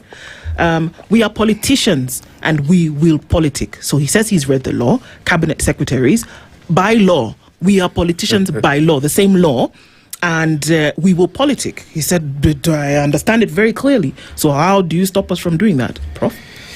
Yeah, I think I want to look at it from governance generally and from practice. You see, as Wakili has highlighted here, before what you used to really have was we just elect our members of parliament, then they would become cabinet ministers. Of course, the Constitution of Kenya 2010 comes in, and we see the practice swing to the other extreme. If you look at the cabinet in 2013, it basically had people who are largely not associated with politics or political parties and so on. And then we come to 2017, we see that number reducing. Then we come to 2022, and we see a lot of people who are basically just known politicians, and so on and so forth. But the question is, why were we doing that? Why were these initial cabinets after the Constitution? How come they're different? And to me, it goes to what we call the spirit of the Constitution. I think at that point, people were quite alert and aware about the spirit of the Constitution. And we had actually seen the pitfalls of having a member of parliament, being a powerful cabinet minister, and then taking the goodies to their people. If you listen to a lot of the politicians now who have been brought into cabinet, of course, the Constitution even went ahead and said no member of parliament shall be in cabinet. While that you can dismiss and say is okay as long as I resign as a member of parliament. I'm no longer a member of parliament, so I can join cabinet. But to me, what is more important is what did the framers of the Constitution and us as society have in mind? We wanted, to ensure that those who become members of cabinet are actually people who can then execute their task in a neutral manner across the whole republic. Can they though? Because whether it's speculation or whether it's fact, it's rife that a lot of these appointments were not were not based on meritocracy. Exactly. They were not merit-based. Correct. That they were done as political figures. That is true. And that's the problem. Can you demand of those same people? And that is the problem. In fact, that's why we're going back to whatever, to the intentions of the framers of the Constitution. And I think that's why I'm tackling this more from a governance, just basic governance point of view. And this is not something that's unique to national government. You see this even in civil society, for example, where somebody is a founder, he's a CEO, and is whatever, and he's paying himself several salaries and so on. And we know that is actually a recipe for disaster eventually. Because you need accountability measures, you need clarity of vision, you need layers of responsibility as actually were. Even companies, we actually do have companies where he's the same guy. The guy is a CEO. He's the board. He handpicks whatever the fellows that he wants for all sorts of reasons and so on. And you find some of these people don't even have the capacity. They just brought there because those were Omenya's relatives or friends and so on. And we know it's actually bad for governance. If you have a good board that does have its responsibility separate from the executive, that's doing their own task, we know that those organizations are stronger, and that's the essence of separation of power at our broader governance level. That if you have these different arms of government and different sections of government operating the way they're meant to operate without adulteration from other sections, that you're likely to be more effective. And again, I'll give an example. Look at anything that we're doing in this country. Look at infrastructure. Look at the health that has been talked about. Look at economic development of the country. If somebody is interested in enriching his village, and it brings a distortion. You see a lot of strategic national resources that could be applied elsewhere to the benefit of the nation ends up being misapplied. You end up putting, a road in a village where it's not needed, and is not of benefit to that village. It is not even of benefit to the nation. While on the other hand, if this person was neutral, he would argue that if we put this road in this and this area, which is not my area, I'm not coming from that area, it will unlock potential that will eventually end up, being beneficial to the economy and to everyone. So we have to go back there and ask ourselves, why were these things, put in the Constitution? Why did the practice start where, the way it started? And are we this trajectory we are having, where eventually, we're sort of drifting back to the problem that we had solved, where the politician sits across board. And in fact, we are now just talking about the cabinet. Very soon we might have politicians in the other arms of government. Absolutely. And we may end up even with more trouble. And that is actually Banana Republic. People think Banana Republic is a republic with a lot of bananas. So it's good for health. No. So, it's not. Luckily, I have a question. And my question is from quite a number of thoughts that are coming to my mind, because I've covered several elections. And every election year, well, apart from, well, not even just this one, because politicians after every election, they start campaigns almost immediately. Public servants, just to draw a parallel to this conversation, are by law barred from conducting business with government. Yes. Correct? Yes. Those are good examples also. But a lot of the companies, like Prof is saying, companies, organizations, deals, it's government officers or government officials who are engaged.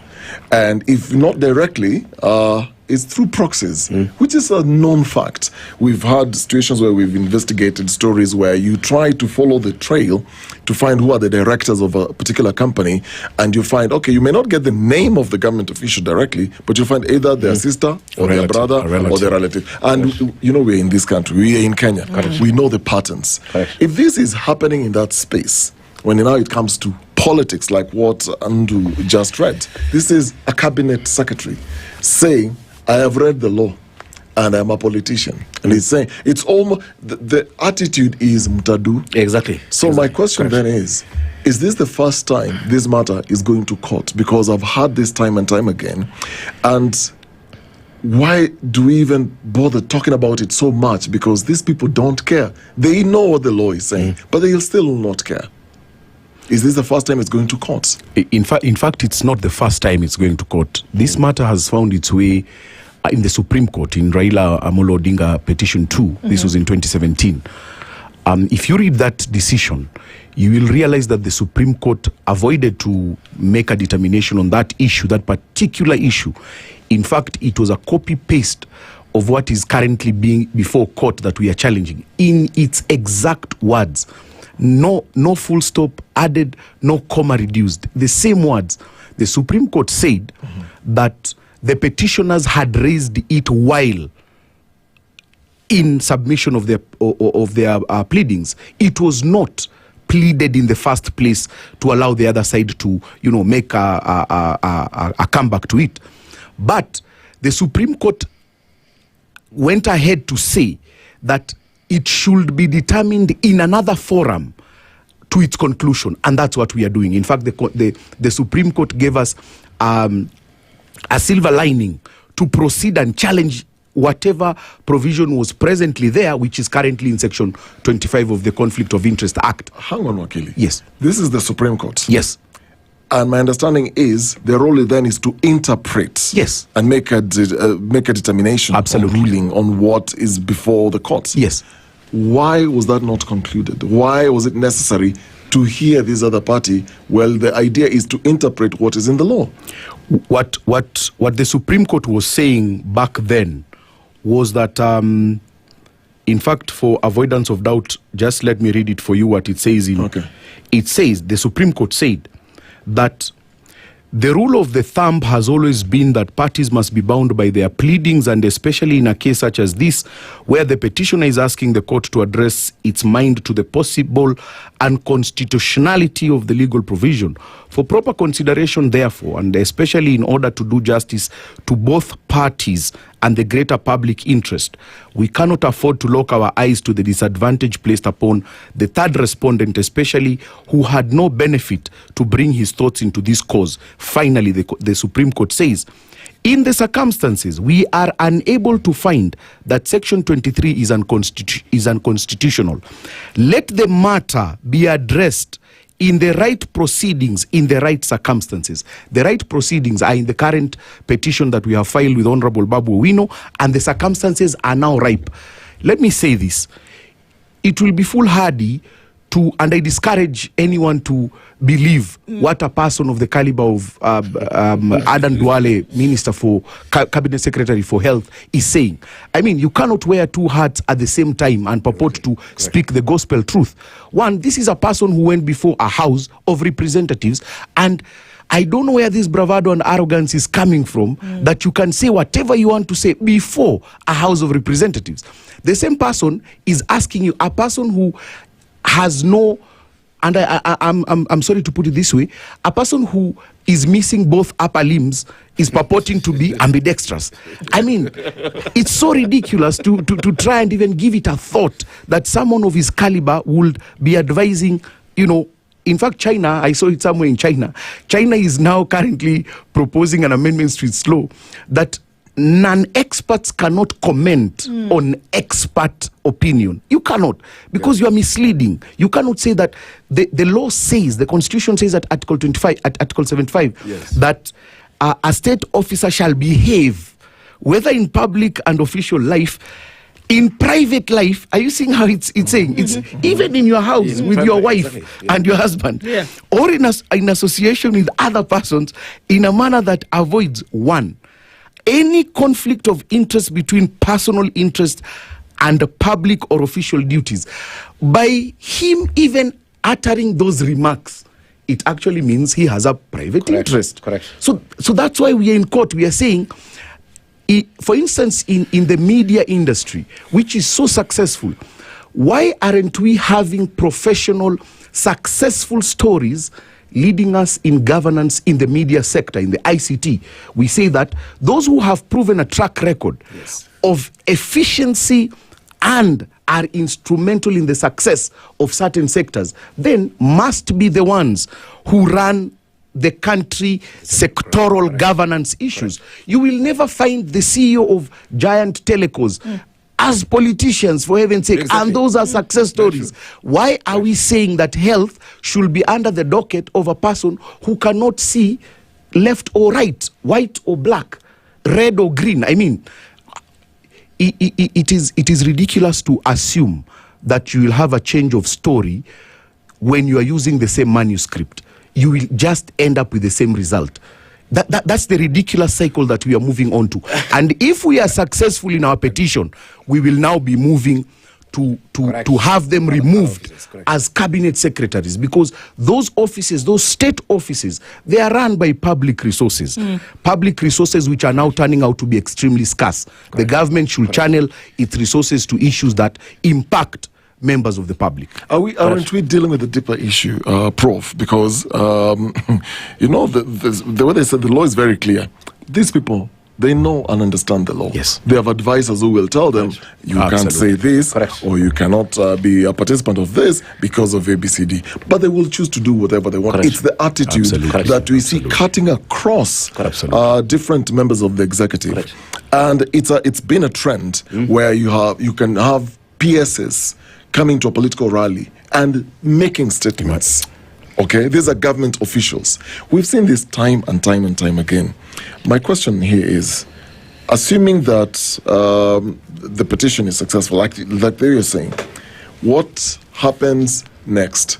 Is these people are supposed to be removed from office, correct? Yes. We know they are not going to be removed from office. Right. Correct? Correct. So, when the Constitution, because you earlier talked about what the Constitution was envisaging, looking from where we're coming from to where we are, and avoiding a situation where you have this person who is building a road in their village where there are no people, there is no major, it's not a major transport hub of anything, whether it's agricultural products or anything, but we still go back to the same behaviors. Correct. Is the Constitution a problem solver here? The two issues here, and then it's good that we're even discussing and we're putting this on the table. You see, the problem is that we have political mischief everywhere around the world, actually. And what happens is that even amongst the politicians, we really have politicians who are below average as politicians, leave alone even other areas. The ambition for themselves is to steal and become wealthy. Yes. That's a low. That's a very low. the ambition is not even to be decent human beings, leave alone to be successful politicians. So as a society, we must fight very, very hard to protect society from these characters, because these are the fellows who actually drive the country to the wall, as exactly were. And for me, and that has been my position, and I'm very, very happy, Wakili. This is not happening enough in Kenya. We need advocacy from all angles. We need to be in the courts, stopping everybody. In fact, from the governors, this is not just an issue with the national executive. It's an issue with governors. It's an issue with MCAs. These guys have got companies, and they're the ones doing little roads all over the place. Yes. This is happening in CDF, and we've been talking here time without number. That why is somebody who was legislating insisting on whatever, on managing these kitties? Yes. It is for theft. We know. It's actually because they want to steal. We have governors outside here. In fact, this is sad, but if you got all the governors and investigated them, we'll have no governor in Kenya.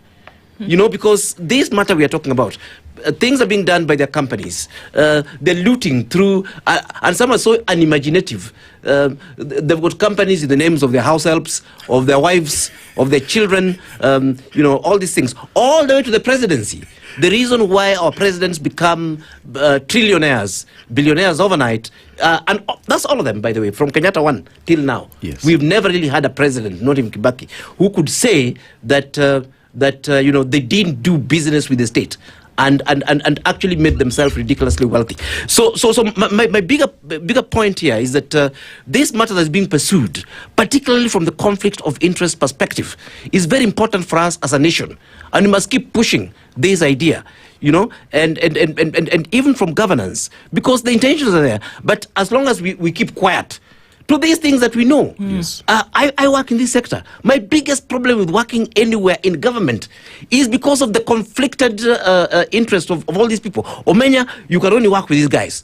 You can only, see how to sanitize it, So what do we do? Will we say, okay, fine, we'll never engage in public work, and these are actually our resources. So we need to keep these people in courts and make noises on the streets and do demonstrations, for as long as it takes, so that these intentions that we had for governing our society, these intentions that we had of taking our society forward, at least we'll achieve something. We may, as usual, there will always be mischief, there will always be loopholes, there will always be people running around and so on. But if we keep quiet, it will get worse. And the country will go down. That's why we must have these conversations. Correct. For people to be aware that, first of all, we know what is happening, and at the same time, you're not going to be quiet in covens to allow it to continue happening. Exactly. One might see it as worrisome, Kabata, that the CS spoke before Senate. That's where he was yesterday. He was before Senate. Correct. The folks who are tasked with the responsibility of oversight in this country. And it's not just about money. Sometimes we seem to have whittled down that responsibility to just who has spent the money and how have you spent it. No, even in the way in which you're doing your job is what Senate is supposed to oversight. Correct. Right? Correct. Now, if he could say it to them and there was not one single objection to what he said, so, are we dealing with a situation where folks who then have this responsibility are afraid, so the likes of Kabata and the LSK are the ones who have to take it to court? Are we looking at a situation whereby the CS really believes that he has the right to do this, or he is aware that he doesn't, but is going to deal with impunity? What are we looking at here? Because the law, I can't believe I'm going to say it, but it would appear as though the law is very clear.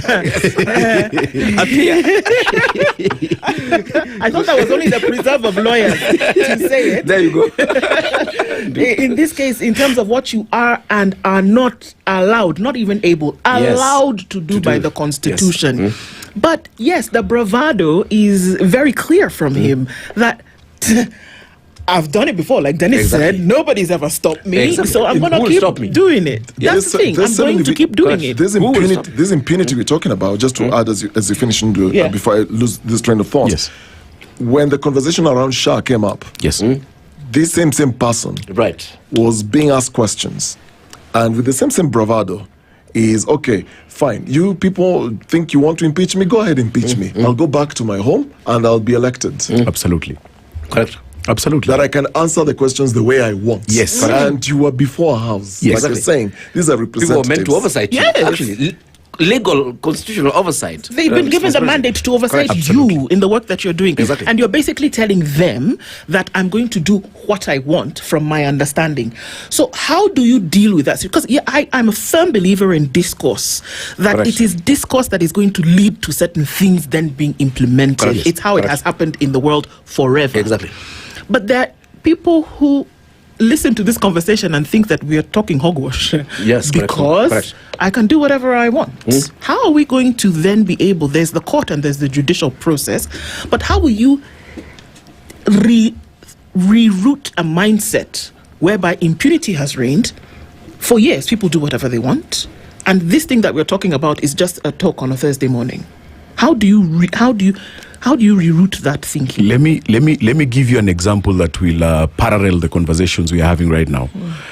In the last, say, 5 to 10 years, there was no more powerful cabinet secretary than Matiang'i. Yes, true. At his helm, Correct. he spoke worse than what Adan Duale is saying. Correct. He defied logical, legal reasoning. He defiled constitutional order. He defiled constitutional order. What did he do?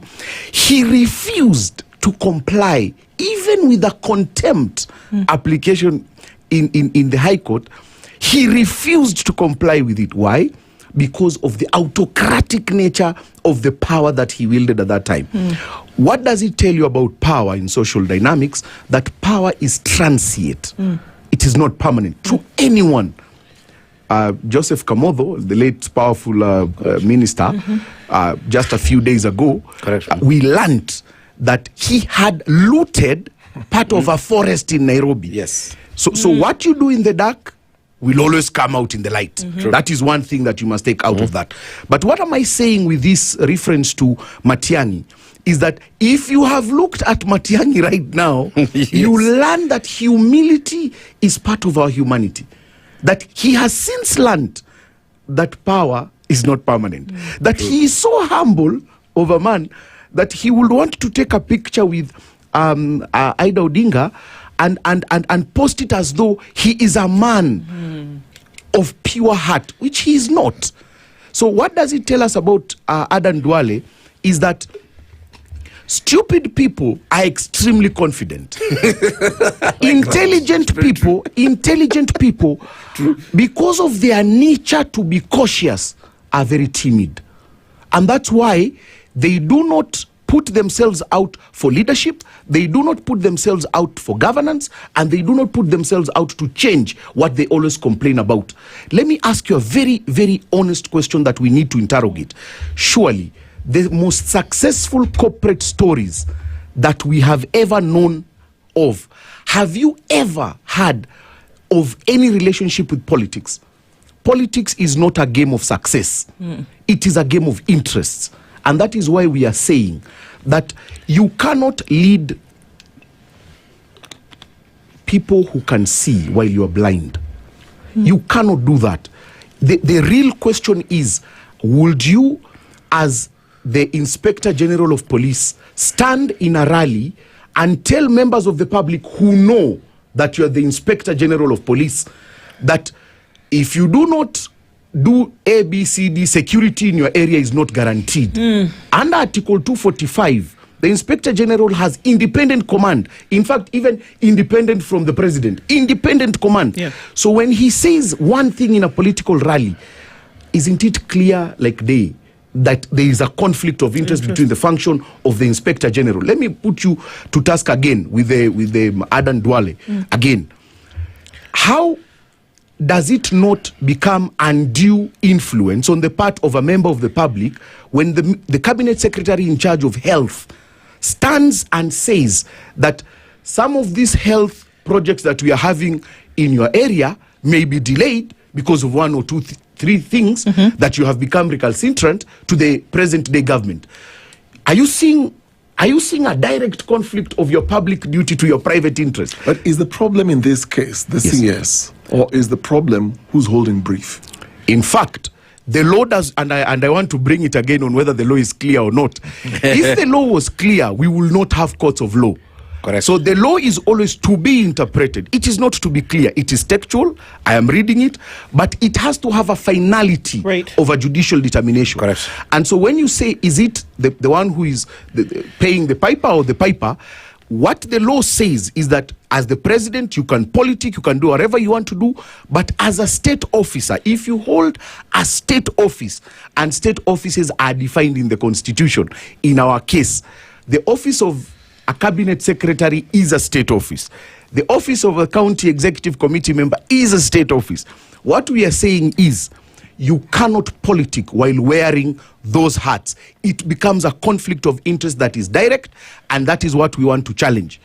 In my conclusion, what I'm going to say is, because there is a provision for actually effecting this change, we want, if the court agrees with us and says that actually there is a conflict of interest in this particular case and challenges the constitutionality of Section 25, which insulates, it is deliberately enacted to insulate cabinet secretaries and members of the county executive committee, we will be moving to remove them from office from Article 75 going downwards. And that is not a threat, it is defense of the Constitution. You will be happy to know that we are actually doing this in the spirit of the public. No one is paying us. Do you see a situation whereby the judicial process, which, interestingly enough, the judiciary is an independent, it's an arm of government at the same level. There's no brother, older brother, more privileged cousin here. It's legislature, judiciary, executive, same levels of government, same power. Do you see a situation whereby, remember that we are saying these appointments to a large extent appear to be political favors that were done for those who assisted or did this politicking that we're talking about, whether they were in office or not, to get them to this point in the first place? The judiciary has often been accused of being complicit when we see impunity reigning and entrenching that impunity by not making the decisions that would do the very thing that you're talking about. What faith then do we have that this will be seen for what it is, and folks are being told, you want a politic, step aside and go do that, but leave the work to folks who are ready to work? What convinces you, and that would convince Kenyans, that a process would work so seamlessly that would actually happen? What we have now in the judiciary are remnants of courage, and we are dealing with those remnants of courage, that we must speak what is the law and not be afraid to say that the judiciary has to be independent. The independence of all these arms of government also talks about interdependence, that they are not independent per se, but they also have an element of interdependence to assist each other in governance. And what we are raising before the court is to tell the court, look here, we have an interesting mode where we are saying that conflict of interest to a personal level cannot be discriminatory. You cannot say you exempt an accountant in the Ministry of Finance and tell them you cannot politic, but a minister, a cabinet secretary can politic, and a CEC can politic. And if the court becomes courageous enough to agree with us, then I have demonstrated what we will do after that. Have we had a more demeaning moment than when constitutional edicts are being desecrated in public, openly? I mean, would you imagine of a situation where you'll have someone like Kariuki Chotara, if you remember who he was, in a state office like a cabinet secretary, where he utters words that he believed that university students were being negatively influenced by a man referred to as Karl Marx, and he told the then president, but president, you're so powerful, why don't you just lock this man up? Karl Marx, not knowing that Karl Marx was already long dead. It was teachings and inspirations from this legendary scholar. And so we are living in interesting times where we must be ready to defend we must encourage the judiciary to be courageous. We must encourage the three arms of government to operate in ways that are seemingly going to support each other. Remember, failure to do that, we have a lesson from it. Guess which lesson it is? In June last year, 2024, power that is shared among the three houses was taken back to one house. Which house was that? The people. Yeah. The people said, so even I was right in the Supreme Court when this happened. The people of Kenya went into the Supreme Court, took it over, went over to Parliament, took it over, and it was just left to go to Harambee House and take it over. Remember, even the instruments of power that purportedly are meant to protect are also people. Yeah, correct. It is a dangerous trend that we are going on. Look at our example in Tanzania, for instance, right now. And Tanzania has gone on a total media blackout from yesterday. Yes. My brother is in Tanzania. I tried calling him the whole day. His phone is off. His internet is off. This is now becoming like an axis, an East African axis of evil. Which is unfortunate. Which is very unfortunate. Prof, so we look at these things as though they might just be, it's okay. Well, know, the CS spoke in Senate yesterday. Everybody's gone to bed, woken up this morning and forgotten about it, right? Okay, so many people can't remember that the IG of police maybe was at a rally somewhere and said something. Do we run into danger when we take it with such a nonchalant attitude? Whereby we say, okay, well, it was just a rally. What's the big deal? Are we in danger when we do that? Exactly. And I think that's what Wakili is talking about here. Subdued societies, societies where people don't have avenues of expressing themselves, or for whatever reason choose not to express themselves. The problem is that some of these things, the disease becomes very big.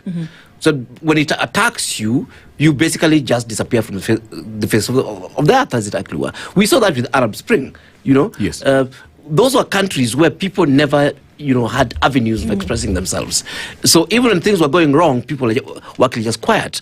And I think in democratic societies world over, it is not like, when measures are taken, that the society is that bad. Nicolas Sarkozy is behind bars. Is 5 years in prison. Yes, thank you. In Botswana, we have the finance minister and the former VP. Former Indonesian president. Exactly. Former Indonesian president. Brazil. So Madagascar. Madagascar. Ran away. Exactly. And to me, those are good societies.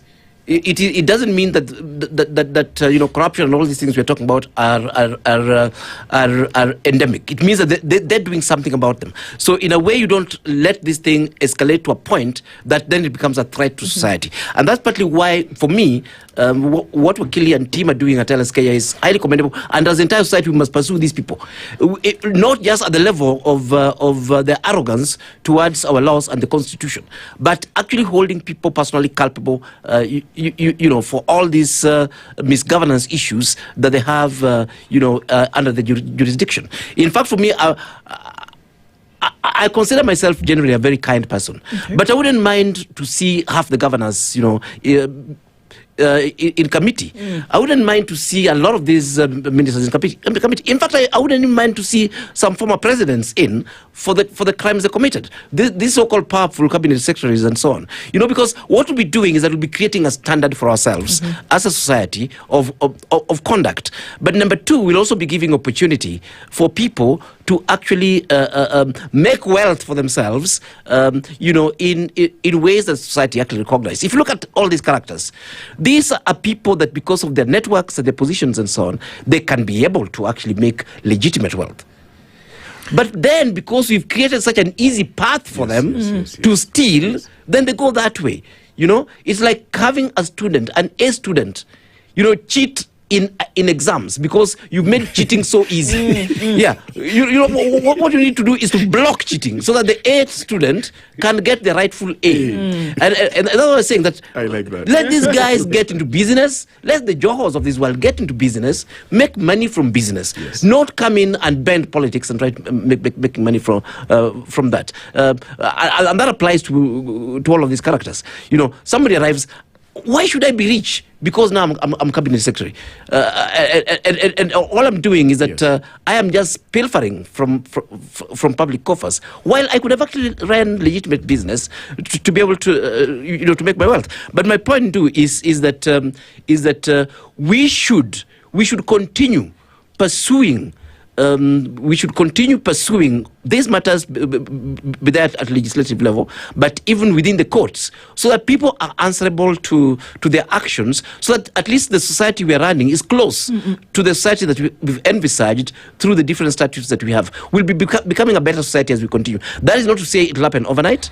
That is not to say that we not always have these people amongst our midst, just like the examples I've given. Those are considered some pretty advanced societies, and we still have people stealing in those societies and so on. So the thieves will always be amongst us. Like Christ said, the poor will always be amongst us. Yeah. But on the other hand, if we let our guards down and do nothing about it, then in fact we'll end up in kleptocracy, where it's the thieves who will be running the system. And that'll be a sad thing, because eventually we will just collapse. We'll say we don't accept the rules of the thieves, and in fact we'll actually throw away the rules. And as Wakili says, we shall say fine. I mean, we the people have taken over our society again. We'll think about what to do about it. About in the future. We're going to take a break. I'm going to come back after the top of the hour, because interestingly enough, it's not just the cabinet secretaries or the IG of police who have a thing or two to say. The president had some choice things to say yesterday, right. And so one would ask, is he exempt from this law that we're talking about, whereby there are things presidential that you should be doing and focusing on, and not this politics? We'll be back after the break to discuss that, and we continue in just a bit. Good morning, it's 8 a.m.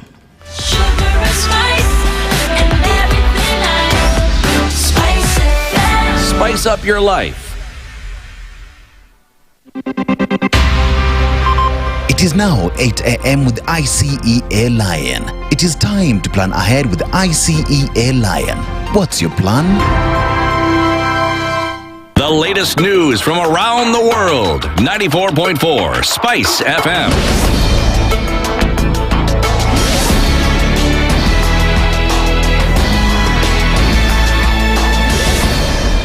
Good morning. This is the Newswire. I'm Edwin Lisamira.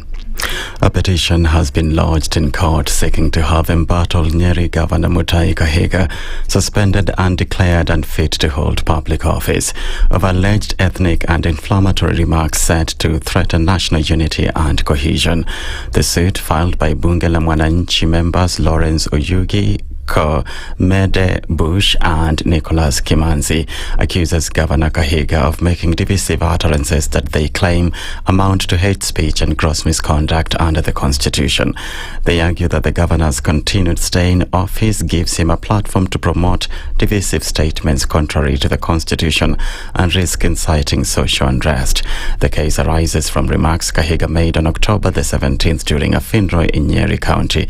He later apologized after the comments were perceived as celebrating Raila Odinga's death. 29 schools are yet to receive capitation of registration queries following an audit targeting ghost schools and learners in public schools across the country. Appearing before the National Assembly Committee on Education on Wednesday, Education CS Julius Ogamba revealed that 6,000 schools are non-compliant to the ministry guidelines set in order to benefit from government capitation. The 6,000 schools, which include primary, junior secondary and senior secondary, did not meet the students' population threshold, with some having as few as 45 pupils. But we made a decision based on the term 2 numbers to release 50% of the capitation, because we want to find out physically, do these schools exist? What is going on there? Why are they not submitting the numbers? So that we ensured that there is no school that did not receive capitation in order for them to undertake the exercises. That's a general position. But if there is a specific case where somebody is saying, I have not received even a shilling, we can deal with that specifically because we have the data. We've done a very good verification exercise. Kiambu Governor Ferdinand Waititu will continue serving his 12-year jail term at Committee Maximum Prison after the Anti-Corruption Court on Wednesday rejected his plea to reduce his 53.5 million shillings bail terms pending the hearing of his conviction appeal in a 588 million shillings corruption case. In her ruling, Justice Lucy Njuguna declined to lower the bail terms, noting that Waititu had failed to provide sufficient justification for altering the court's earlier conditions, which required a full bank guarantee, terms he'd initially proposed himself. Waititu, who's been unable to raise the guarantee, had asked the court to reduce the amount after it last month rejected his bid to have the 53.5 million shillings bank guarantee substituted with a cash deposit. Health CS Aden Duale has stated that the Conflict of Interest Act 2025 does not prevent cabinet secretaries from participating in political activities. Duale said the law, effective since August, permits ministers and county executive committee members to engage in politics while performing their official duties. He noted that the act primarily targets other appointed public officials, exempting ministers from political restrictions. However, he emphasized that all public officials, including ministers, must disclose personal interest and avoid conflicts in carrying out their roles. Experts cautioned that the exemption does not provide blanket immunity and officials must continue to act with integrity and in the public interest. In Tanzania, authorities imposed a curfew in Dar es Salaam, the nation's biggest city, following violent clashes between the police and protesters on election day. The poll expected to be a shoe-in for President Samia Suluhu and her ruling party, as the main opposition leader is in jail on treason charges, which he denies, and his party has boycotted the vote. The protesters, who want electoral reforms and free political activity, set fire to vehicles and caused extensive damage to public infrastructure. Demonstrations were also reported in the southwestern city of Mbeya and the border town of Tunduma.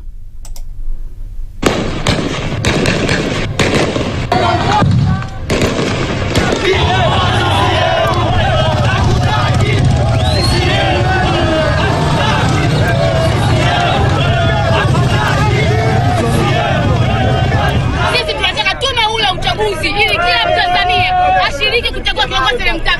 Sasa hivi ni ngumu, tumechoka. Tume ule uchaguzi. Tunapenda uhuru wa maoni, tunapenda siasa ya Tanzania iwe siasa safi. Reports say voter turnout in Dar es Salaam was low when polls opened on Wednesday, with many hesitant to show up amid safety concerns. Along with the unrest, internet connectivity across Tanzania has been severely disrupted. Global Internet Monitor NetBlocks described the interruption as a nationwide digital blackout. That's the Newswire. I'm Edwin Lisamira.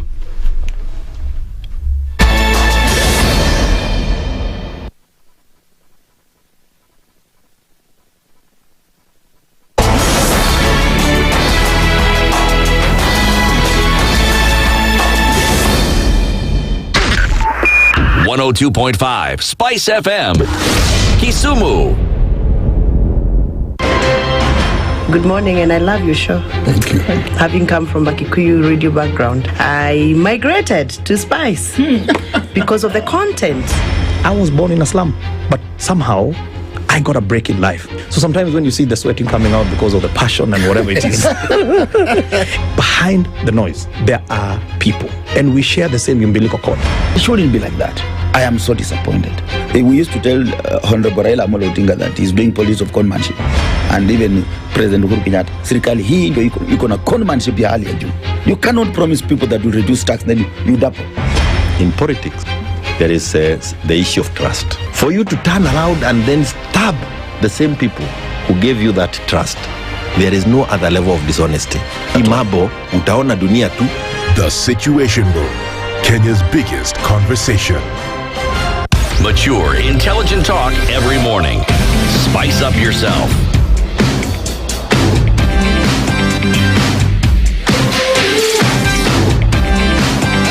Mornings done right. 94.4 Spice FM, Nairobi. It's 7 minutes after 8 o'clock, and our conversation continues this morning in the Situation Room today with the Vice President of the Law Society of Kenya, Nyamweya Kabata, and policy and governance expert, Professor Alfred Omenya. And we're looking into these issues and then trying to find true north, as it were. And that it's been established that you cannot be quiet about some of these things, because in the silence thrives the impunity.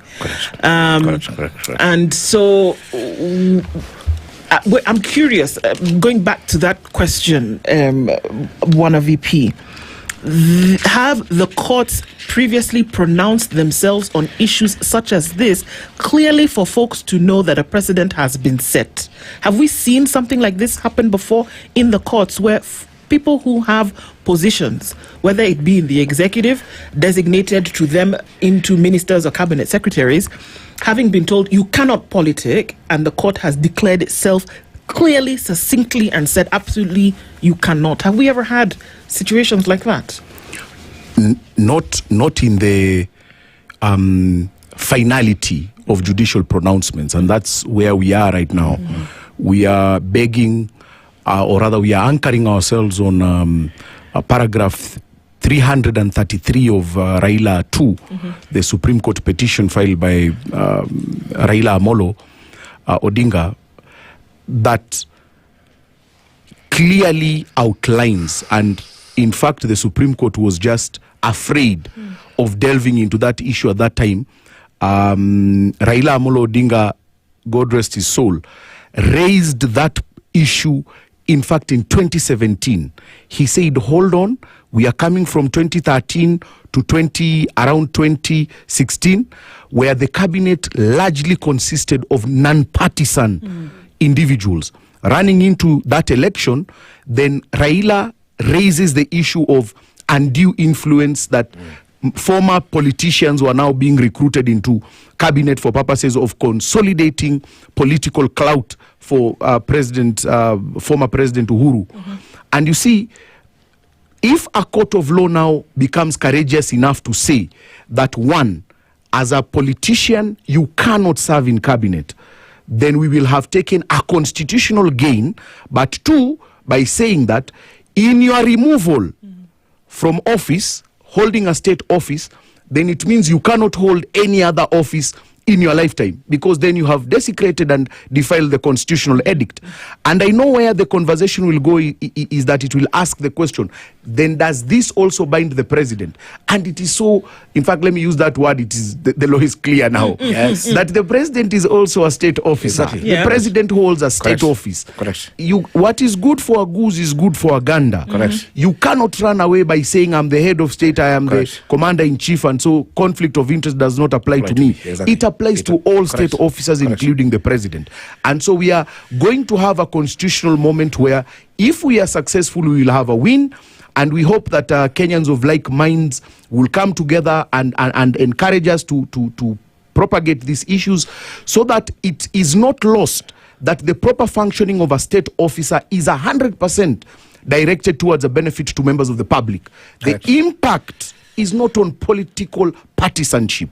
It is the impact on the people of Kenya. You cannot isolate and say that since we are in UDA or DCP or KANU or Sisi kwa Sisi, we are going to benefit this way from the antics of cabinet, because we are not aligned to political inclinations.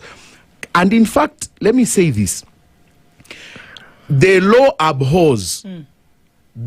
abhors the political campaigning tool where members of cabinet or even the president put a scorecard of what they have done to the run-up to an election. You cannot say, this is what we did, this is the scorecard. You cannot say that, because the other your opponents do not have an equal footing of saying, this is what we've done. They will just be saying, this is what we will do. But they do that every day. It is wrong. Do it every day. You will be judged by what can be seen, not what you're saying. But you can be sure that this weekend even, we will hear, as they get on to wherever it is that they go, that this and this and this is what we have done. I'll give you an example. Yesterday, the president in Nakuru with Governor Susan Kihika, and they were addressing IDPs. 2007, I beg your pardon. 2007, 2008 IDPs. They have been IDPs in this country for 18 years. And yesterday, the president now said, each family, I don't know how many hundreds of thousands of families, we're going to give each and every one of you 20,000 shillings. And because now we're able to do things like this, we have built roads, we are going to finish road from here to there, we're going to do all of these things. We have done, we will do, it continued like this. Right. And then went on ahead to say that whatever was causing us stress by these people who have been wearing sufurias on their heads, we have removed that now, and we can now focus. That was politicking. Correct. It was clear. It's done every time there's a microphone in sight. What you're saying is that the law doesn't just discourage it, it hates that should happen. Exactly. Yes. Which law? This Kenya Constitution. In fact, it empowers the IEBC to block any of such candidates. Only that we don't have a courageous independent, I don't know even why we call it Independent Electoral and Boundaries Commission. It ought to be just called Elections and Boundaries. There is no independence there.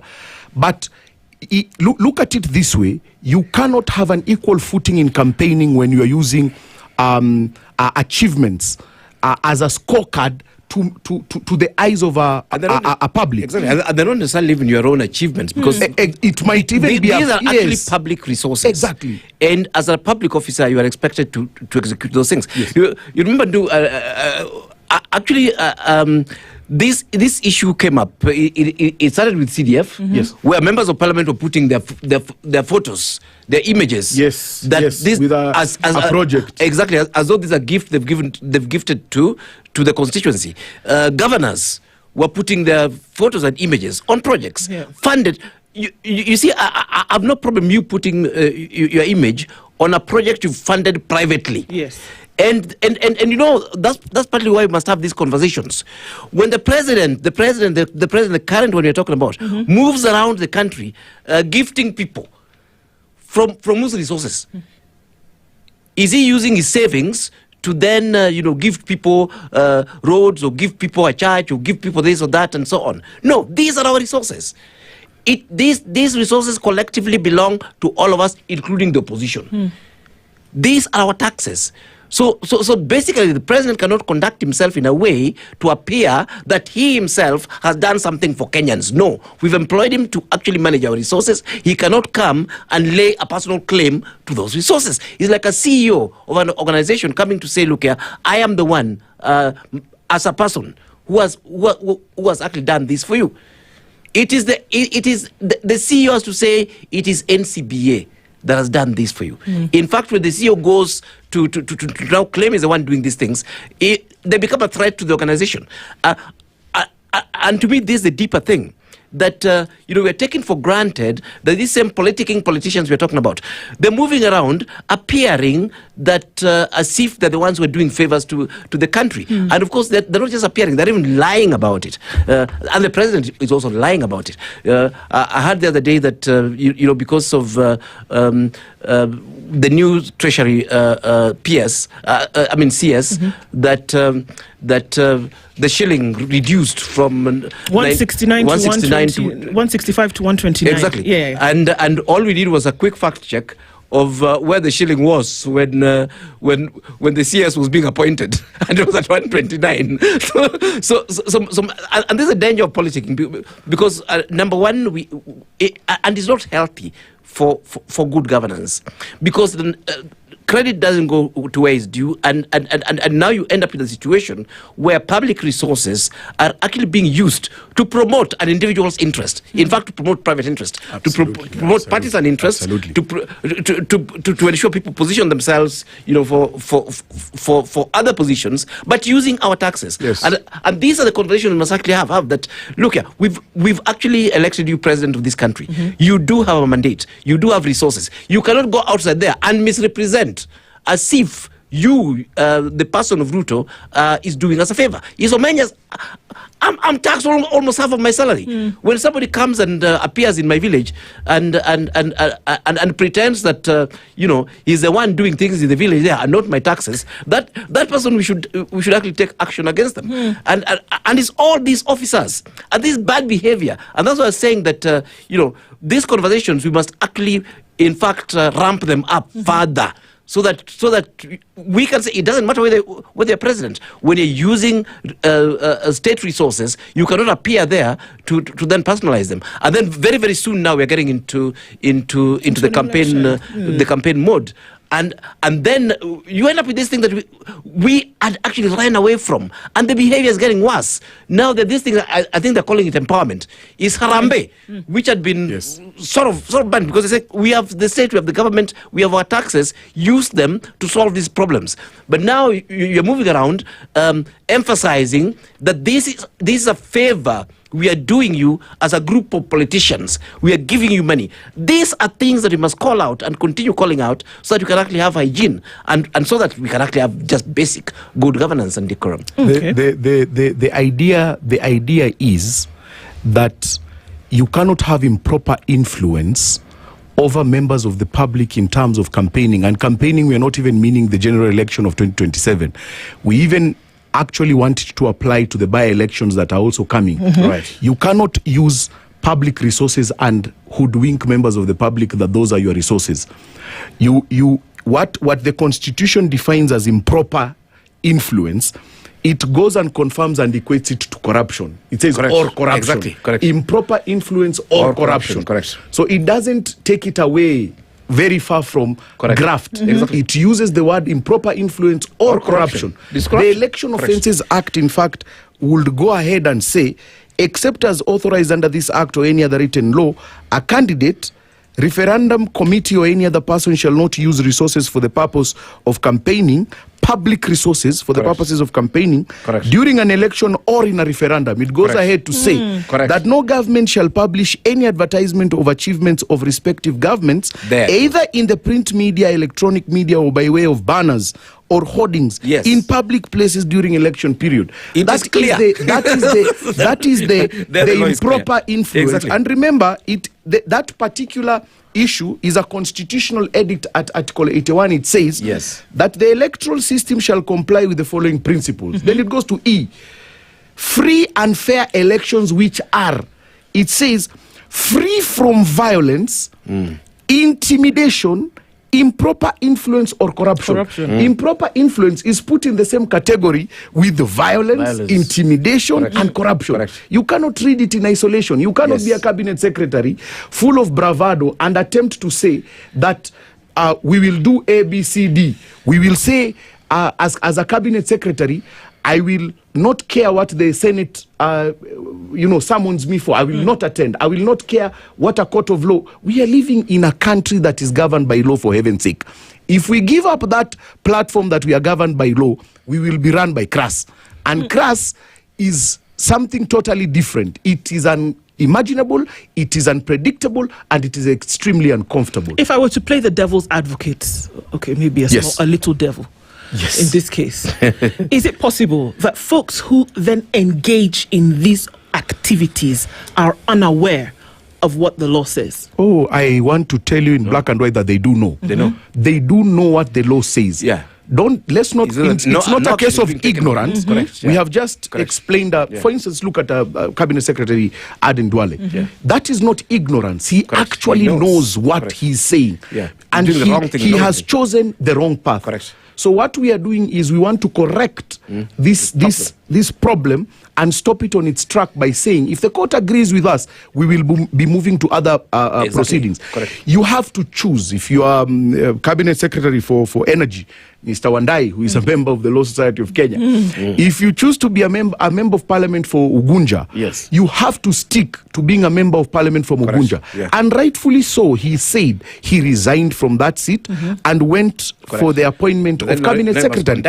You must then wear that hat heart as a Exactly. cabinet Fully. secretary fully. And forget about Ugunja. Well knowing that the people of Ugunja are now represented by someone else. Correct. And leave the politics of Ugunja to the Correct. Ugunja people. Yeah. And that is the constitutional order that the committee of experts sent their first draft parliament, saying that members of cabinet by law should not be politicians. And even though parliament disagreed with them, they did not yield ground.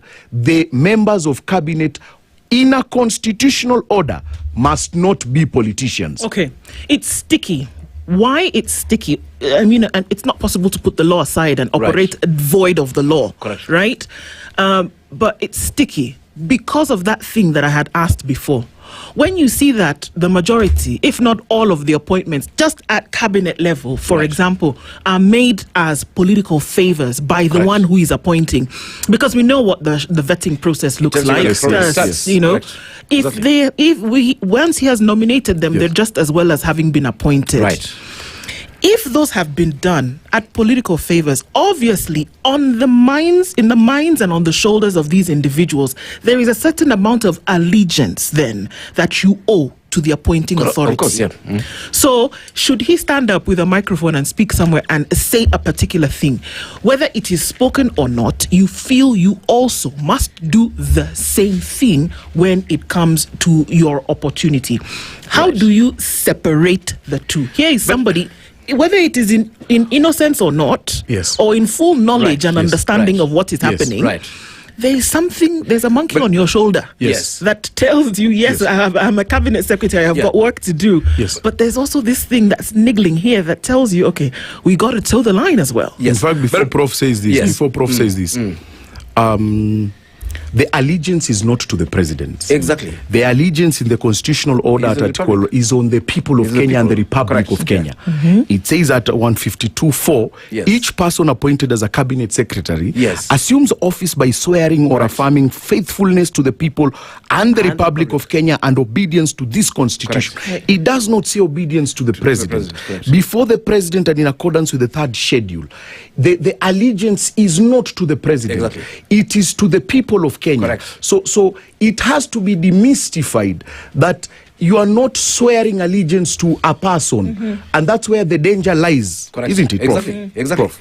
And in fact, for me, there's absolutely no problem.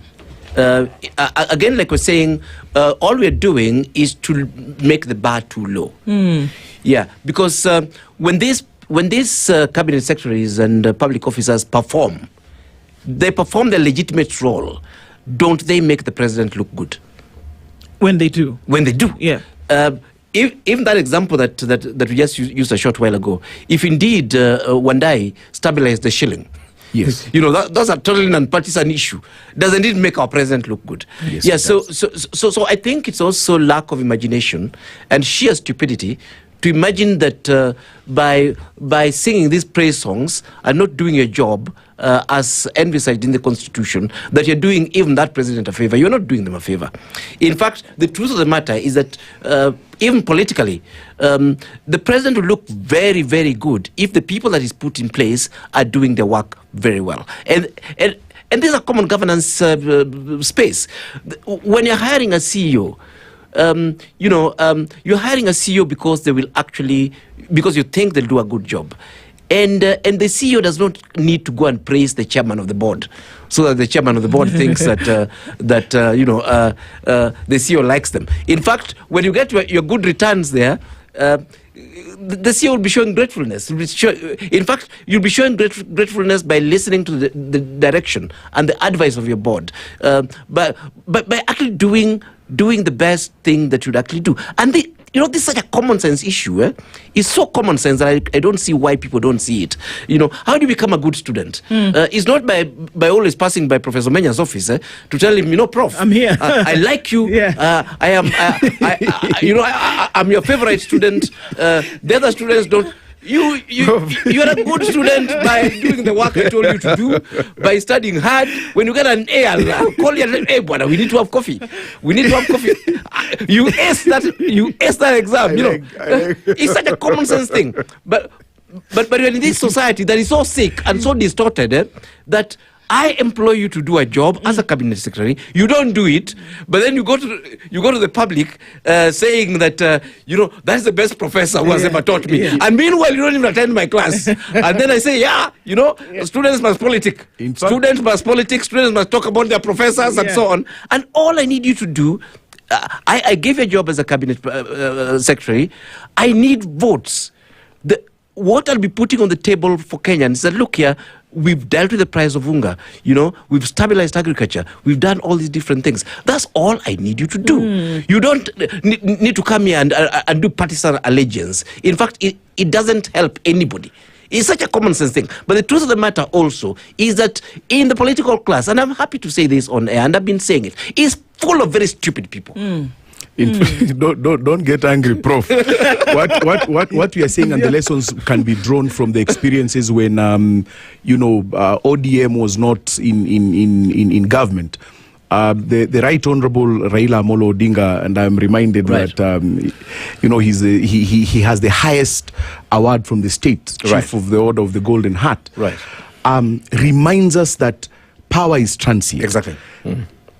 Ali Hassan Joho, while not serving in cabinet, reprimanded cabinet secretaries from making public utterances while cabinet secretaries, isn't it? Exactly. Let me give you another example. Eugene Wamalwa, cabinet secretary for water and irrigation, attends a function with Deputy President William Samoei Ruto in Kapsaret and makes public remarks about it. Remember, he's a member of the Law Society of Kenya. Okay. When he has now left cabinet, he is now saying cabinet secretaries should not be making political remarks in so it suits you when it's comfortable for you. So it's not an objective test for politicians, but the constitution has an objective test. It is not subjective. It says you cannot politic when you're a member of cabinet. You cannot politic when you're a member of the county executive committee. You cannot politic when you hold a state office or when you hold a public office. It goes to the nitty-gritty of the lowest public officer you know. So it is not a game of power. It is a game of constitutional order that says politics must be devoid from good governance, because the constitution is alive to a moment where politics can kill the spirit of good governance. That's true. It cannot happen so that a cabinet secretary can choose to purport to convince us that they can wear two hats at the same time. And I am saying this again on air, that if the court agrees with us, we will not stop here. We will move to even define the limits of how the president can appoint members of cabinet, because it is in our lifetimes that we will be paying the ultimate price. Right. Bad governance is not paid by only by future generations. Even current generations pay for bad governance. Let's look at these, because usually we obviously established the problem. We've looked at ways to go and sort it out, then looking towards solutions. And in the last minutes, because I know both of you have to attend, other assignments. Right. But here we are, and we're saying, fine, there's a problem. It's entrenched. Right. How should these individuals, there are 22 of them, 23 of them, right? How should these individuals be appointed? In the last couple of months, there's been this whole soliloquy about how we want to be like Singapore. But you know what this man did? Is that he looked into the society and he got the best of the individuals in their fields of work. The best. Not politicians. The best. And he put those men and women to work in these sectors. And that's how they got the results that they needed. We seem to be doing the opposite. How do you get to that place where we're saying, okay, we'll get rid of this political issue? You see, part of it is and this happens to be fair to politicians, this almost happens everywhere, that you get people who are not really, they're not averse to they're not clear about how success is achieved and how good governance is achieved. Basically, just wrong people. Sometimes you end up with a thief, taking over an institution and so on. These pretenders, as it actually were. But it's common sense, and I always tell people, even people running organizations, I always like using corporate sector. If you want to succeed, just employ the right person for the job. Your problem will be gone. If you employ the wrong person for the job, number one, the job will not be done properly, and your work becomes more. So, it's like a common sense issue. And it goes all the way to nations.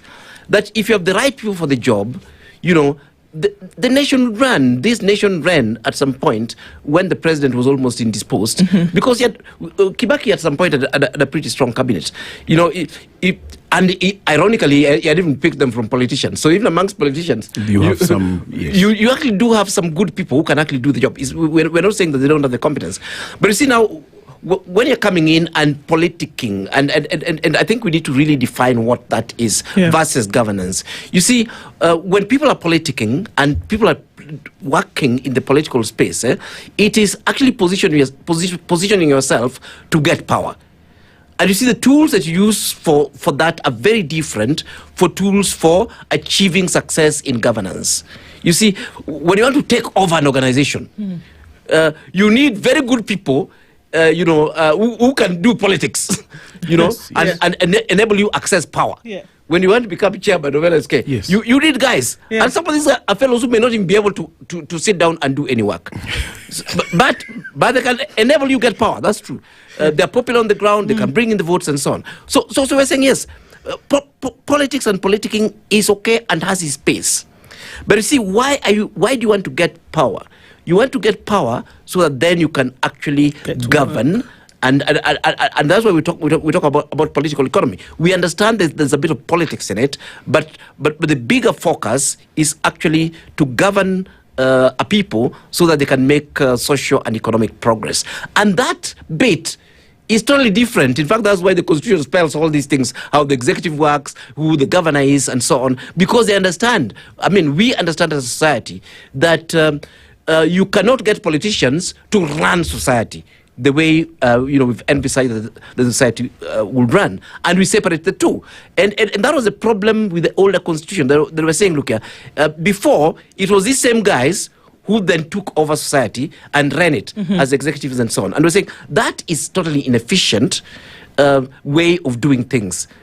Let politicians do what they're good at, which is politicking and accessing power and representing people. And then on the other hand, when it comes to matters of governing our country, let us get let's become more technical. Let's look for other competencies that we need then to take that bit forward. And this is partly why this conversation must continue, where we're saying, look here, I mean, if you're going to bring in somebody who's Minister for Water, if you're going to bring in somebody who's Minister for Roads, if you're going to bring in somebody who's Minister for Justice, can you, for example, just pick Omenya, who happens to understand urban issues and whatever, and make him Minister for Justice and Constitutional Affairs? Of course, we know Omenya doesn't have the competence to do that, really. But then we believe, particularly in our section of the world, that anybody can do anything as long as a politician. So you get this guy who, I mean, the only thing that he understands about health is that he was treated by a doctor when he was unwell. and this is a person who's running the thing, and his only qualification is a politician.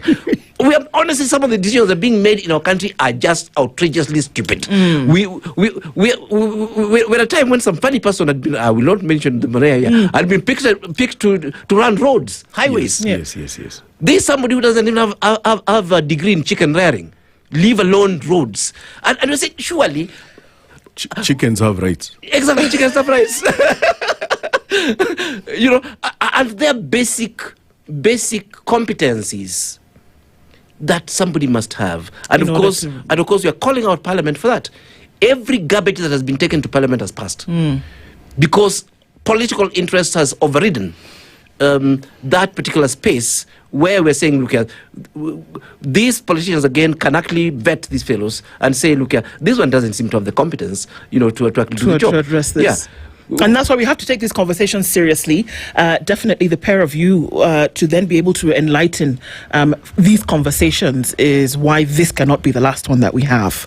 Because there are many an issue that must be interrogated and looked at in the detail. But we want to thank you for the time that you took to do this today. And we're looking forward to a time in the very note how I stressed and emphasized very near future for these conversations to continue, because we must keep them on the front burner at high heat. Thank you very much. But this I have to put on air. Really. And I need to thank LSK and Wakili here, because I'm convinced, I've lived in other societies, I'm convinced we don't have anywhere near enough public interest litigation in this country.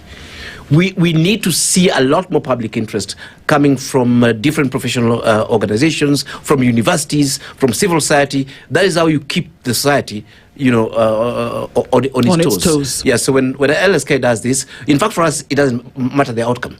So long as for us, what is important is that we are interrogating matters that are significant for our country. Indeed. Yeah, thank you very much, Wakil. He's Vice President of the Law Society of Kenya, Mwara Kabata, also joined this morning by Professor Alfred Omenya, a governance expert, has joined us today. Thank you very much for being part of this conversation. Asante. And I'll remind you, even as we go, that you're at a weekend barbecue or someone's talking about their next investment, another about their retirement plans, and you're with your plates thinking, okay, so what's the plan? Well, it's never too early. It's never too late. You need to talk to ICEA. They have a plan for everyone. So the question is, what is your plan? Your plan should be ICEA Lion, insurance and investment options that help you grow, protect and plan with confidence. ICEA Lion, helping you secure your today, build your tomorrow. So even as you talk, ask yourself, what's your plan? And then get in touch with ICEA. It's 22 minutes to 9 o'clock. More conversations from India and how their electoral system works. Have a listen to that. Coming back in a bit. It's now 22 to 9. This is the Situation Room, the only way to start your day.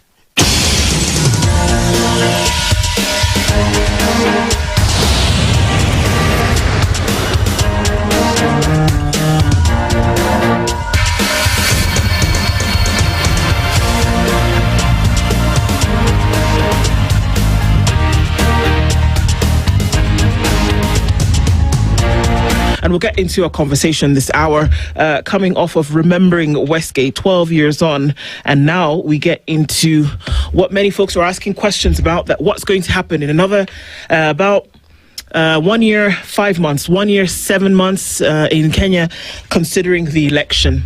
And there are many questions about processes, and we're having that conversation this morning. Two gentlemen join us in the hot seat. Marcus Agenga is the program coordinator of ELOG, which is the Elections Observation Group. Good morning, Marcus. Good morning. How are you doing? All right, thanks. Karibu. Karibu Sana. Also joining us is the head of commerce and press at the High Commission of India, Rishab Kumar Rewar, is here with us this morning. Good morning. Good morning. Karibu Sana. Thank you. There's always a first time for everything, so don't worry. Yeah. Thank you for being here. You're in the hot seats of the Situation Room, and we'll get into a conversation this morning about how it's done. Ballots and trust, essentially, is what we're talking about. What Kenya can learn from India's electoral journey, and also looking at how we've been able to carry these processes through previously. Both of you gentlemen, we welcome you in a way in which we normally do. We go around the African continent every week. We land in a different country, and we come back with their proverbs. Dennis does, at least. Yes. And he's literally actually come off a plane. So we would like to share that proverb with you. He'll tell you where we are, and we'd love to get your interpretation of it. All right. So today we are in Ivory Coast, also known as Cote d'Ivoire, and fun fact about it is 40% of cocoa beans that the world consumes comes from that country. So there's a high possibility, guys, that the chocolate might just originated from Ivory Coast. Very possible. Eh? Yeah. And then so we also, another fun fact about Ivory Coast, when you hear Drogba, you know Ivory Coast. When you hear Gavinho, you know Ivory Coast. When you hear big Yaya Toure, Ivory Coast. Yes. Kenya, when you hear Okari. Ogam. Okari. You know Kenya. But let's go to the proverb today. A single tree cannot make a forest. A single tree cannot make a forest. I'll start with you, Balozi. How would you interpret that? What does that mean? Oh, that's a profound quote.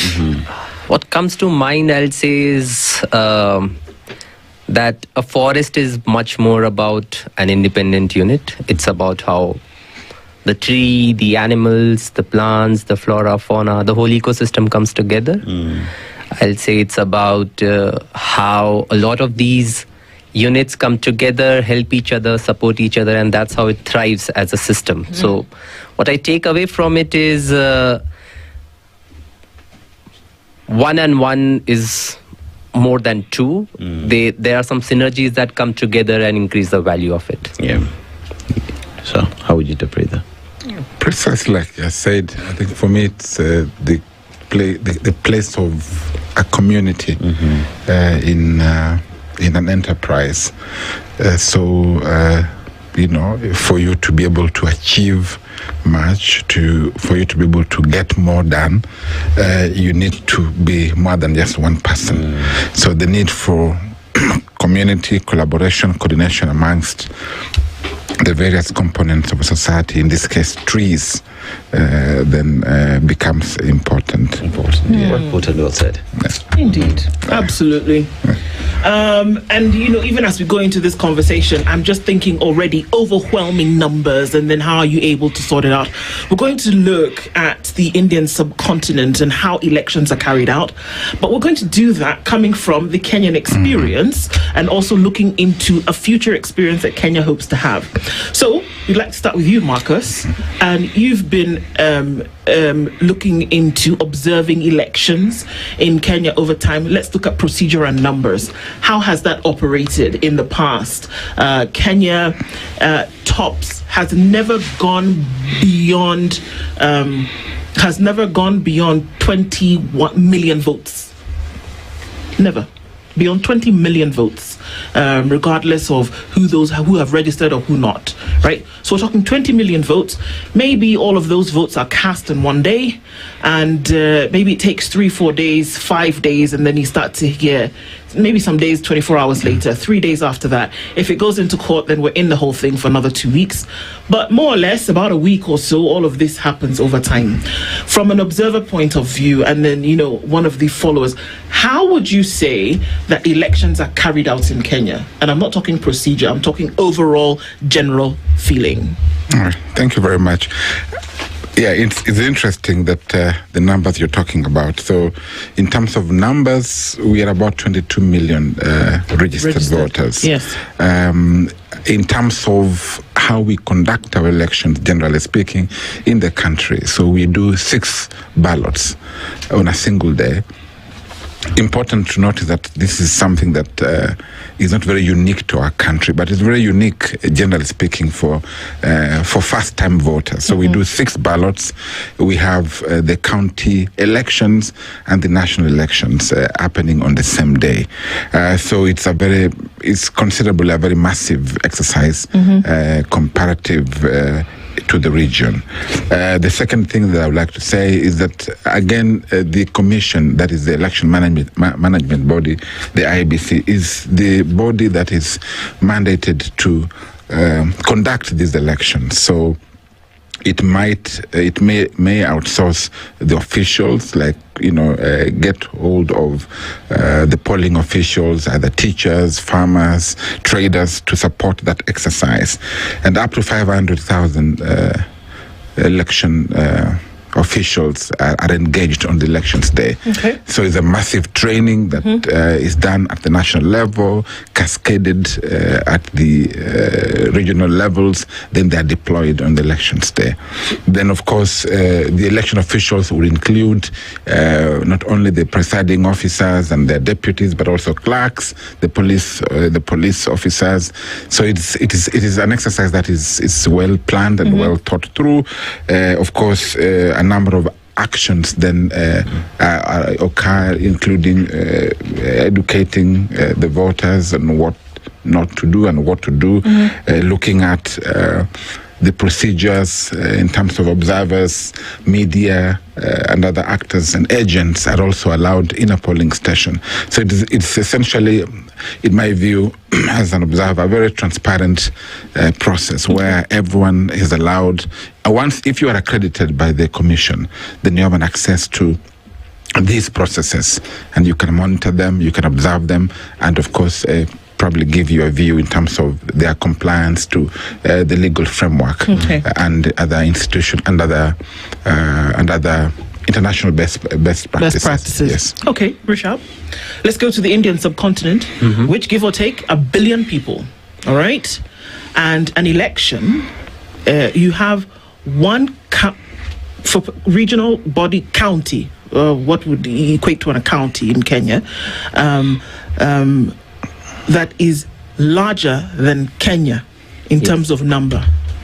That's just one area. Give us your overall look about how an election is carried out, and how many registered voters do we see in Kenya, and how long does it take for people to go and cast their ballots? Okay. Thank you so much for the question. Since you were just comparing the counties to a state to the whole of Kenya for numbers, I'll just say our population is around 1.4 billion, of which in the last elections in 2024, we had over 960 million eligible voters. So these are registered? These are registered voters. Okay, all right. And the people who voted were a little over 650 million.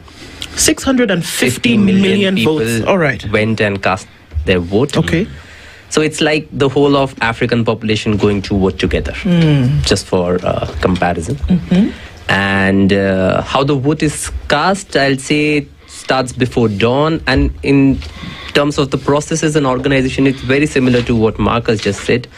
We have the Election Commission of India, which is the overarching body that looks after the organization of elections. And from there it flows down. It's a constitutional body.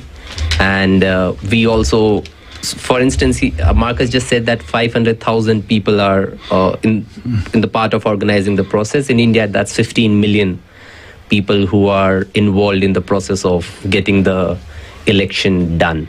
In one day, this election happens? No, this election doesn't happen in one day, of course, because the numbers are so huge. For instance, in the 2024 election, which just happened last year, we had it was around 44 days that the election went across 7 phases. Because, again, these are many people, and India is also a very, very diverse country, right? So geographically, these are places which are very distant from each other. So it's a phase-wise election. And but for one constituency, it's designated that a person will go on this day. That day is a holiday for us. You go in the morning, you cast your vote, and then you come back. That's more or less how it looks like. Marcus, you hear about 900 million registered voters, and then you hear 600 million individuals who come out to vote. And you still look at the logistical aspect of it all. In Kenya, we talk about 22 million people, and the numbers who came out to vote still low if you compare. But then again, in managing the logistics of these, one would argue, is always a nightmare. And with increased numbers in the coming elections, that still is going to be a nightmare. And one would want, if we just compare how Balozi will respond on how India has managed to handle the logistical nightmare and how Kenya should learn from them, or vice versa. I think just before we started, we had this conversation with him in terms of you're talking about over 900. You say 900 million registered voters, out of which you have about 650 million Indians standing out to vote. So you're talking about now the strategic materials alone. To transport the ballot boxes, the ballot papers, to print them, the stamps, assuming they use the same thing that we use. That is, in terms of scale, in terms of planning, in terms of thinking, in terms of transportation, is massive exercise. And like they told me during our chit chat that, unlike our country where we have to outsource, the polling officials, in India everybody's involved. You told me civil servants are used in managing these elections. You can't try that in our country, that you have a chief or a police or an OCS, or you have someone else coming to run your elections. Why? Kenyans don't do that. We don't involve government officials in our elections. So is it a legal issue or it's a trust issue? It's a trust issue. So again, maybe we'll say it. I think for in terms of with the 22, look at even the printing of the ballot boxes papers. It's I think I would like to hear how they do their printing, what they print. In country or out country, that is also very important. But in our case, in terms of logistics, it is a nightmare. So you talk about 6 ballot papers, assuming that in every polling station in our country, the cap is at 700 voters per polling station. So you talk about 700 times 6 ballots. That then of course you have a few excesses here and there for the cases of where a person might need more than one, and then you transport them across the 44,000 plus polling stations spread across the 1450 electoral wards in our country. So the commission must hire. It must hire. Yet government has vehicles also. So we hire transport companies to transport these materials. You also hire police officers to help in terms of security of these materials. You also hire where they are stored. So outsourcing this is as a cost implication, but also a trust implication. Okay. Yeah. So, if I may, how did, because one thing that jumps out at us right now is the trust issue, and it wouldn't just be India, that there are other jurisdictions. The United States, for example, runs its entire election on a volunteerism program, whereby their folks, your normal Joe or Jane, could actually sign up to be an election volunteer in the next election, and they get their accreditation and they're good to go. So how did the Indian subcontinent, whether it's a governance issue, how did you get people to trust that somebody could be working in another capacity and not necessarily have to be a member of staff of the Electoral Commission to work in an election? How do you do that? Right. I think it has a lot to do with the history and from where we have come. Because, say, in India, the civil services are independent, and enjoy a lot of trust from the people. And by civil servants, I mean all parts of the government machinery. So these are police officers, these are, as you mentioned, clerks, and these are administrative officers, these are revenue officers. So it's a whole of a government exercise that happens. Because, again, if you look at the numbers, when I say we are looking at 15 million people who are involved in the process of organizing the elections and going to different places of the country, you really can't have that many people as volunteers, because then that includes, because in India we have more trust in the government system and the people that are in place than the volunteers, I'd say. Because it's mandated, it's structured, and these people have been trained, know what they're doing. And at the end of the day, it's the trust comes from the fact that these elections have happened many times in the past, over the last more than 75 years of our electoral democracy. So that trust has built over time, I'd say. Okay. Marcus, when you talk about trust and civil servants, one would always say at any given point that a civil servant will always speak the language of the government. And we talk about, say, let's take, for example, the 2027 general election, that if President William Ruto would be running for second term, one would assume that the civil servants would be singing to his songs. So pretty much the trust aspect of trusting a civil servant to deliver that, throw that out of the door. But here we're talking about an election that civil servants are there, they know their role, they are independent, and they do their job. In Kenya, the electoral agency itself is independent, and one would want to say it is independent. But then again, it is the body that is mandated to deliver the elections to Kenyans.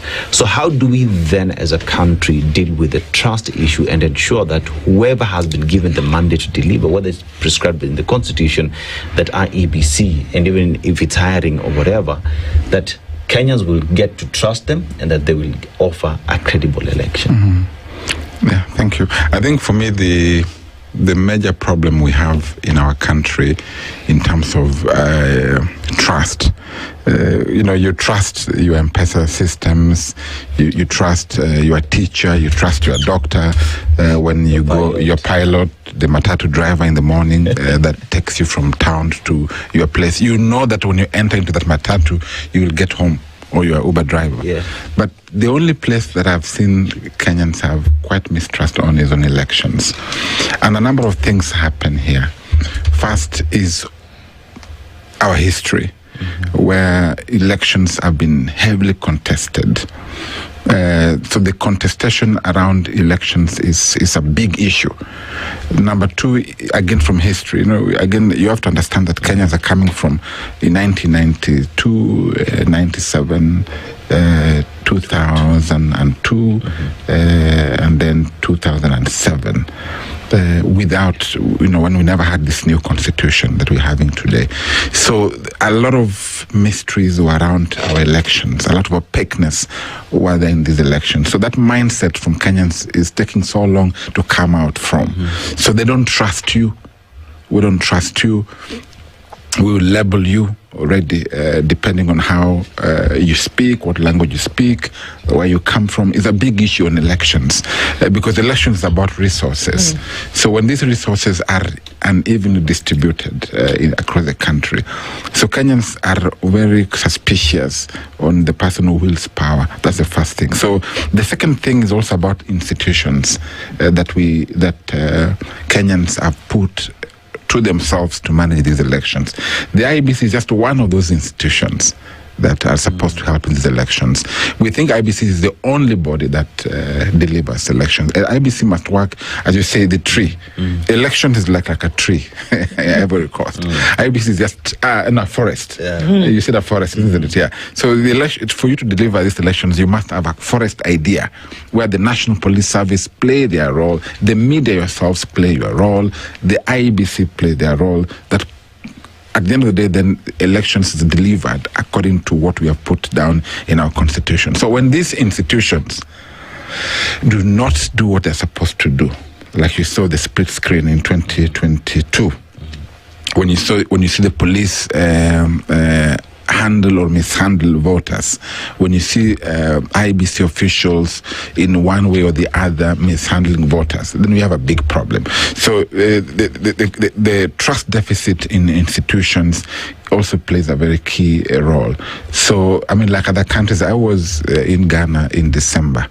I was shocked, maybe Kumar will tell us, I was shocked in Ghana that the ballot paper boxes are in the police stations. They were in the police station, the box were after guys had voted, they were all heaped in a nearby polling station. There was no problem.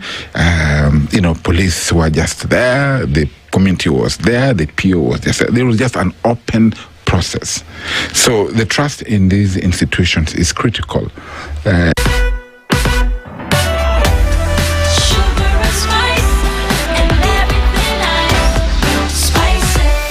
Spice up your life.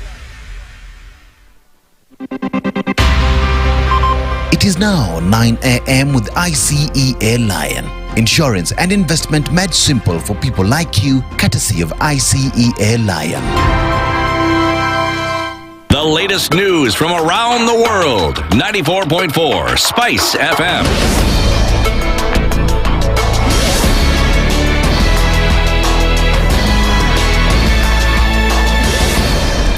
Good morning, this is the Newswire. I'm Edwin Lisamira. Authorities in Tanzania have directed all public servants across the country to work from home after violent clashes between the police and protesters erupted in Dar es Salaam on Election Day. In a notice released on Wednesday, Tanzanian government spokesman Gerson Msigwa, however, said public servants whose duties require them to be physically present at their workstations will be exempted. Msigwa also advised private sector employers to allow their employees to work from home. The poll is expected to be a shoe-in for President Samia Suluhu and her ruling party, as the main opposition leader is in jail on treason charges, which he denies, and his party has boycotted the vote. The protesters, who want electoral reforms and free political activity, set fire to vehicles and caused extensive damage to public infrastructure.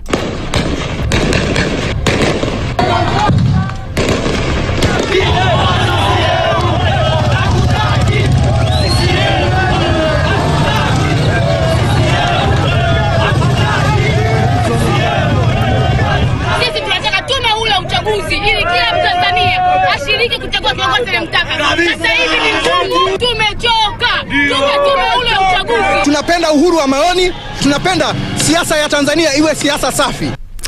The Kenya Bureau of Standards has said the proposed Standard Bill 2025 is seeking to introduce a rigorous framework to effectively tackle unsafe goods in the market. The legislation introduces a rigorous framework with mandatory standards for critical products, expanded licensing and stronger enforcement powers to effectively tackle unsafe goods and misleading content. KEB's Managing Director Esther Njeri told the National Assembly's Committee on Trade, Industry and Cooperatives that the bill represents a strategic legislative modernization that seeks to secure the integrity of markets, strengthen public protection and promote industrial competitiveness in a globalized economy. She explained that the bill is built on protecting the Kenyan consumer by ensuring that every product on the shelves and in the markets meet minimum safety and quality thresholds. In Kilifi County, a number of leaders are calling on the government to expedite the process of handing over the bodies of people linked to the Shakahola massacre to their families. Speaking in Malindi, former Gahashi MCA Peter Zero urged the government to also dispose of unclaimed bodies linked to the Doomsday Starvation cult in order to decongest Malindi General Mortuary. Nataka kupeana wito kwa gavana pamoja na wale wanaohusika kuhusu ile miili ambayo imekaa pale Malindi General Mortuary. Imechukua muda mrefu sana na ni kwamba hakuna nafasi hapo na miili inaendelea kukaa hapo. Sasa kama wenyeji hawajawahi kutambua hiyo miili, ni ombi langu kwamba iweze kuchukuliwa na izikwe katika mass grave ili space iwe created pale, shughuli zizidi ziendelee pale za county upande wa health, ile upande ya mortuary. Governor amke, kama amelala amke mahali alipo ili aweze kushughulikia hili jambo mara moja, ile miili ichukuliwe iende ikazikwe, ile watu waje wachukue mili ama iende ikazikwe katika mass grave, na hiyo historia tuwe tumemalizana nayo so that we can have enough space pale mahali. Former Kilifi District Councillor Simon Mulewa echoed Zero's comments. I'm very much concerned about the people of Kilifi County, and this is relating to the dead bodies which are lying in Malindi sub-county mortuary that happened after they were found dead in Shakahola. Those bodies have been there for too long, and I'm very much concerned because it has forced Wananchi in Kilifi County to take their dead body to private hospitals, and yet that facility is theirs. So I will urge Mheshimiwa Mungaro, our government, our governor in Kilifi County, and I would urge even the government, CS Health Minister, to make sure that those bodies are removed, they are disposed of. Hurricane Melissa has continued its devastating sweep across the Caribbean, decimating homes and infrastructure, flooding neighborhoods and leaving dozens dead. The impact in Jamaica was clearer on Wednesday after the island nation was targeted squarely by the Category 5 monster, one of the most powerful hurricanes ever measured in the region. At least 5 people have been confirmed dead there. At least another 20 died during flooding in Haiti as Melissa, now a Category 2 storm, tears through the region. In Jamaica, people remain stranded on roofs and without power. That's the Newswire. I'm Edwin Lisamira.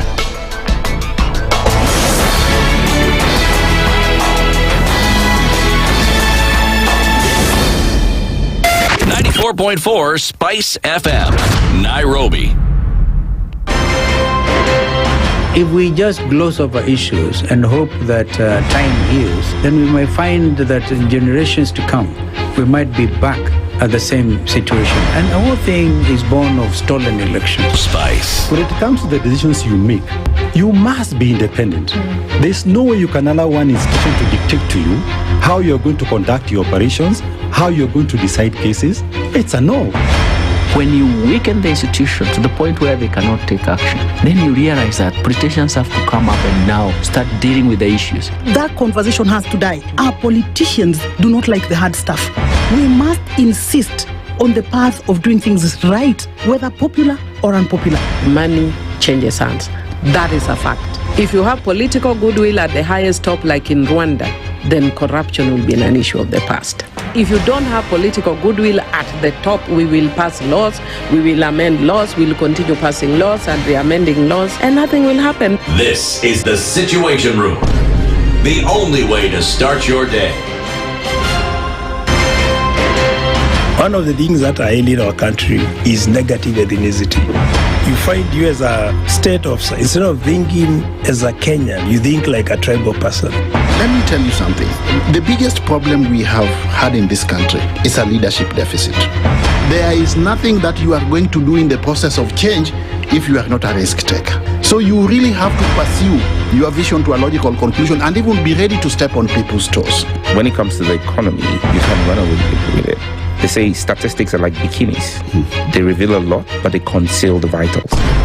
And so government people would throw statistics at you and tell you they're revealing a lot of information to you, but it's really concealing the real vitals.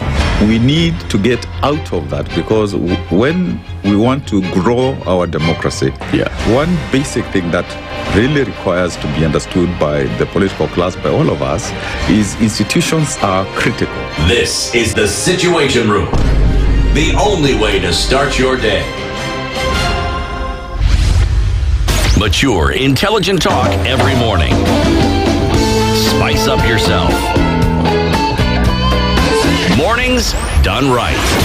94.4 Spice FM, Nairobi.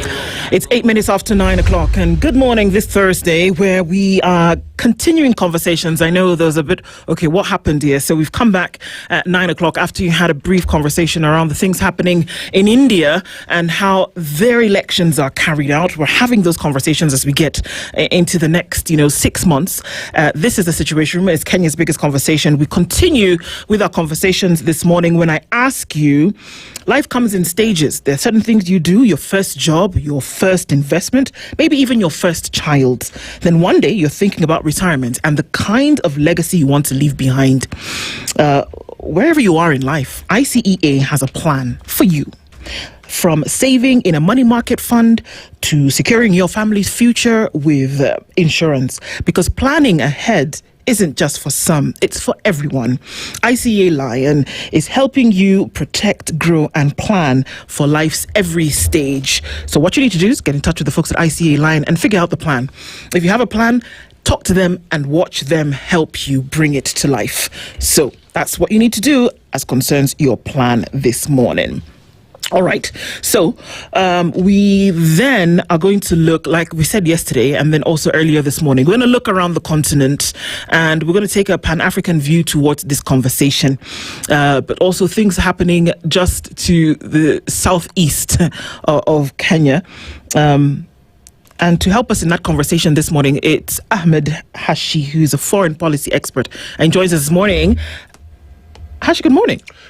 Man, am I happy to be back here again. Oh, yeah? Actually, I have the most fun here, to be quite honest. Mm-hmm. I was on another station yesterday, and I predicted everything that happened in Tanzania. Really? Yes. Well, that forms the basis of the first part of our conversation today. What's going to happen is that in a year or two, I think I'm not going to be able to predict anything anymore. I think God has given me enough predictions. That have come true that if I continue like this, people are going to start saying this guy's a witch doctor. Well, then maybe what I can get you to do is interpret our proverb first of all. Okay. Before we start looking into your predictions. So it's you and I. We're going to hit this thing running today. Wonderful. So we'll interrogate some of these things together and have a conversation. Of course, there are folks who are tuning in. And if you're just getting in, our live streams are up on YouTube, Facebook, and on X, our audience on KTN. And everybody tune around the country, the region, and indeed the world. This is the Situation Room. Our proverbs this week are from Sao Tome and Principe. Yeah. Yes. I was going to say the proverb in French because it's there in French, and then it's also in Portuguese. But okay, let's just do it in English. He who does not work does not eat. Hashi. I know about that. Did you know about that? Yes. Not eating and not working? There was a time in college I didn't go to a part-time job. And they sent me, I think, a few shillings check. And I wouldn't eat. But I think that there's a deeper meaning to that. I think that, Sao Tome and Principe are islands, right? Yes. People don't know much about that, but it's part of the African Union, and it's in Africa. It is. And I don't think they have such fertile land there. I think they're ocean-washed. So unless they have volcanic ash in their land, it means that their soil is not very fertile, and therefore people have to wake up early and go and get their yams. Yams is a staple on that side of the world. Yes. So I think basically it means that if you want to do well, you have to get up in the morning and do your best. That's what I think. Absolutely. Yeah. You have to do something. Yeah. Right. Okay, so let's look around the continent, shall we? And then we're probably going to land to the place where you made some predictions about. Whether we look into West Africa, just a few days ago, Paul Biya was elected for his 8th consecutive term. Okay, the man didn't campaign because physically he's not able to. And so he's going to serve Cameroonians for another term. Yesterday, Cameroonians went to the street and they said, no, this is ridiculous. This cannot be. First of all, it was a sham election. There was election rigging, and we cannot allow that to be. So as we speak, Cameroonians doing the thing. We've got neighboring country, Nigeria. Bola Tinubu is president of Nigeria. And there's already talks about, okay, this is maybe a little bit too burdensome for him to handle this. Can we try and move on? Côte d'Ivoire, then moving a little further west. Ouattara was then elected for yet another term. He's well in his 80s. All right.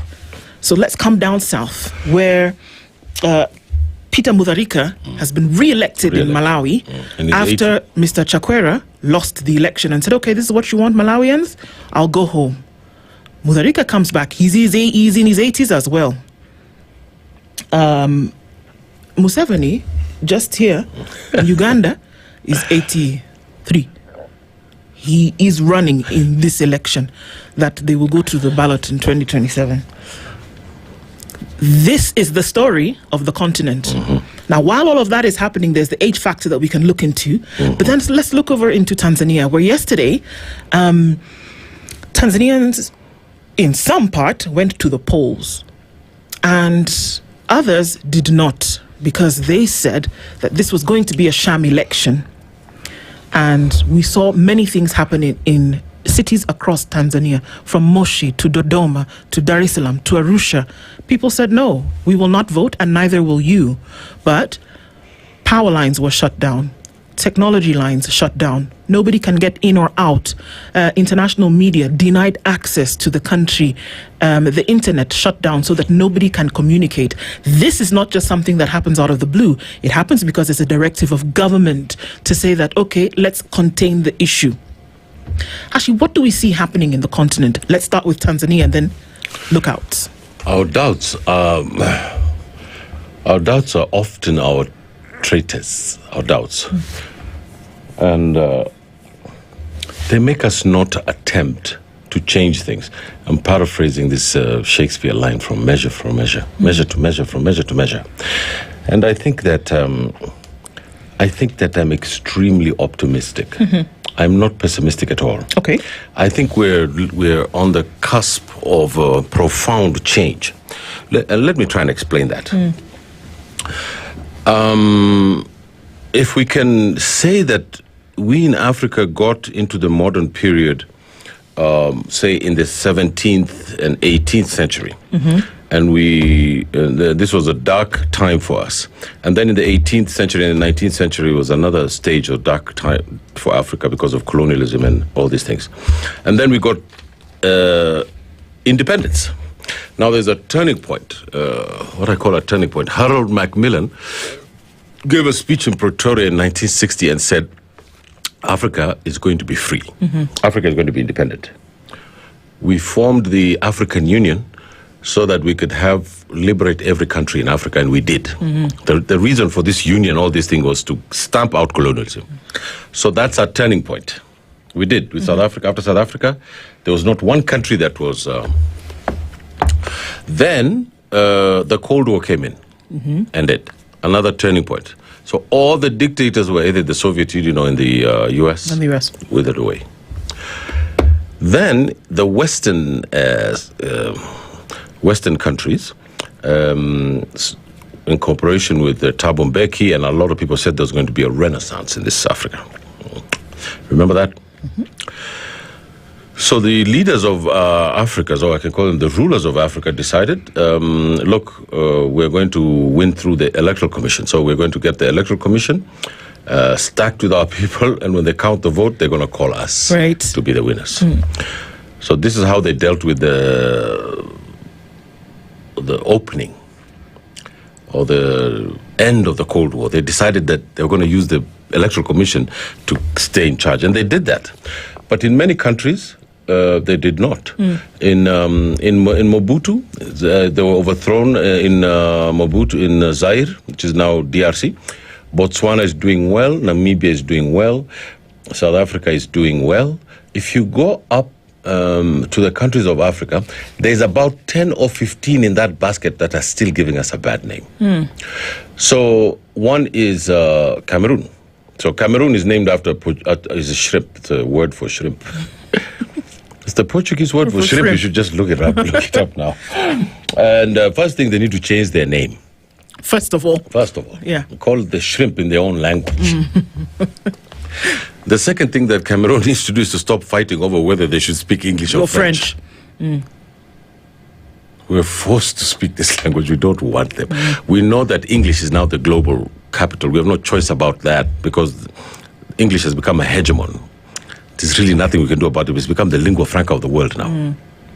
If you go to Paris, they ask you whether you speak English. True. Now, what is happening in Tanzania, and I predicted this in another station yesterday, it's the same thing that is happening across Africa.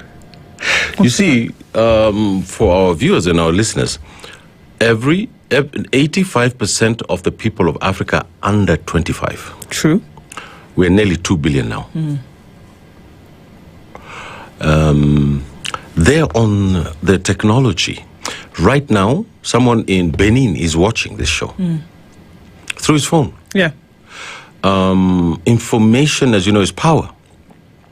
These kids have seen that getting on a ship and crossing the Mediterranean and sinking there is slowly becoming not being an option. So they're asking themselves, what shall we do here? And the only thing that is open for them is revolution. The only thing is open for them is coup d'etats.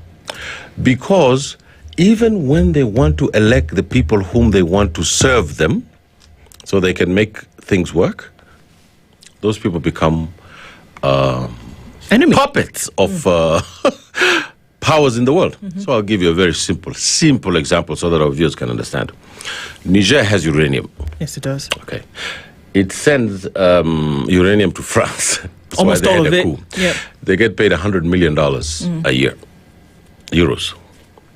The French process it into nuclear energy and sell it for £100 billion to all of Europe. The reason why there's protests in Paris is because the people who benefited from that money are on the street and are jobless, or they've been thrown out. The economic model of France in West Africa is imperialism. Period.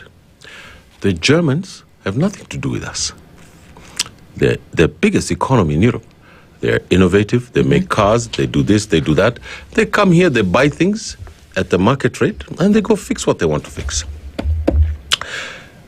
France doesn't do that. England, yesterday, Mr. Thuge, or the other week, said that he wanted to take Kenya's gold reserves to the Bank of England. Because? Because he hasn't read Black Faces, White Masks. Nor has he read Ngugi wa Thiong'o's Decolonizing the Mind. Yeah. or Mr. Thuge is just so compromised that he doesn't know what to do or what to say. I would fire him in the morning. Why would you want to take our precious metal to a bank in England? I think that's treachery. So these kinds of things are what the young people in this country, in the region, don't want. Ms. Saleh Suluhu, a hijabi Muslim woman from a small village in Tanzania who had no hope of ever being president of Tanzania, who was absolutely ignored as the deputy president. She was given no work. She was at her office. She did nothing. Magufuli went around the country fighting corruption, etc. Everybody in Africa thinks that Magufuli was assassinated. Nobody has any evidence. But every time there's a leader who's trying to do something, Magafuli's got his problem. He was locking people up because he wanted to do what he wanted to do, but it's not excusable. But he was fighting corruption in such a tremendous way that he chased the IMF out of Tanzania. Indeed, he did, and started to insist on proper governance. Yes.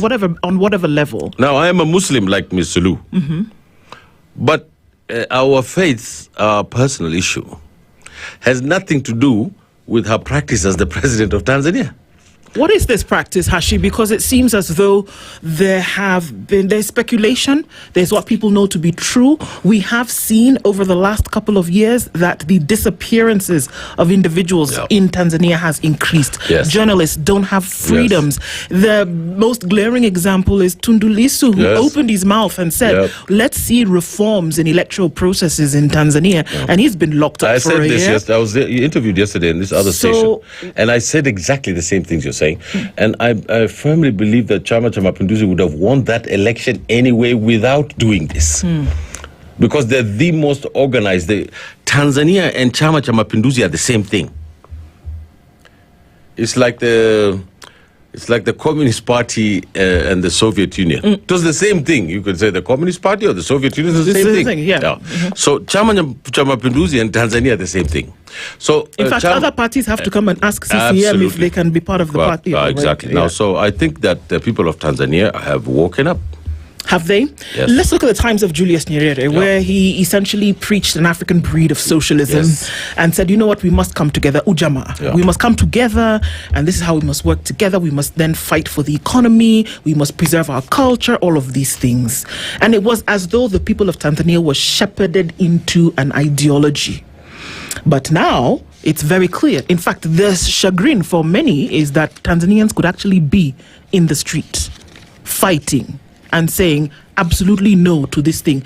And Tundu Lissu perhaps was very intelligent by saying that, yes, you've acquitted me of all these charges, but I'm going to remain here until after the 29th, because all of these protests would have been easily pinned on the man had he agreed to come out.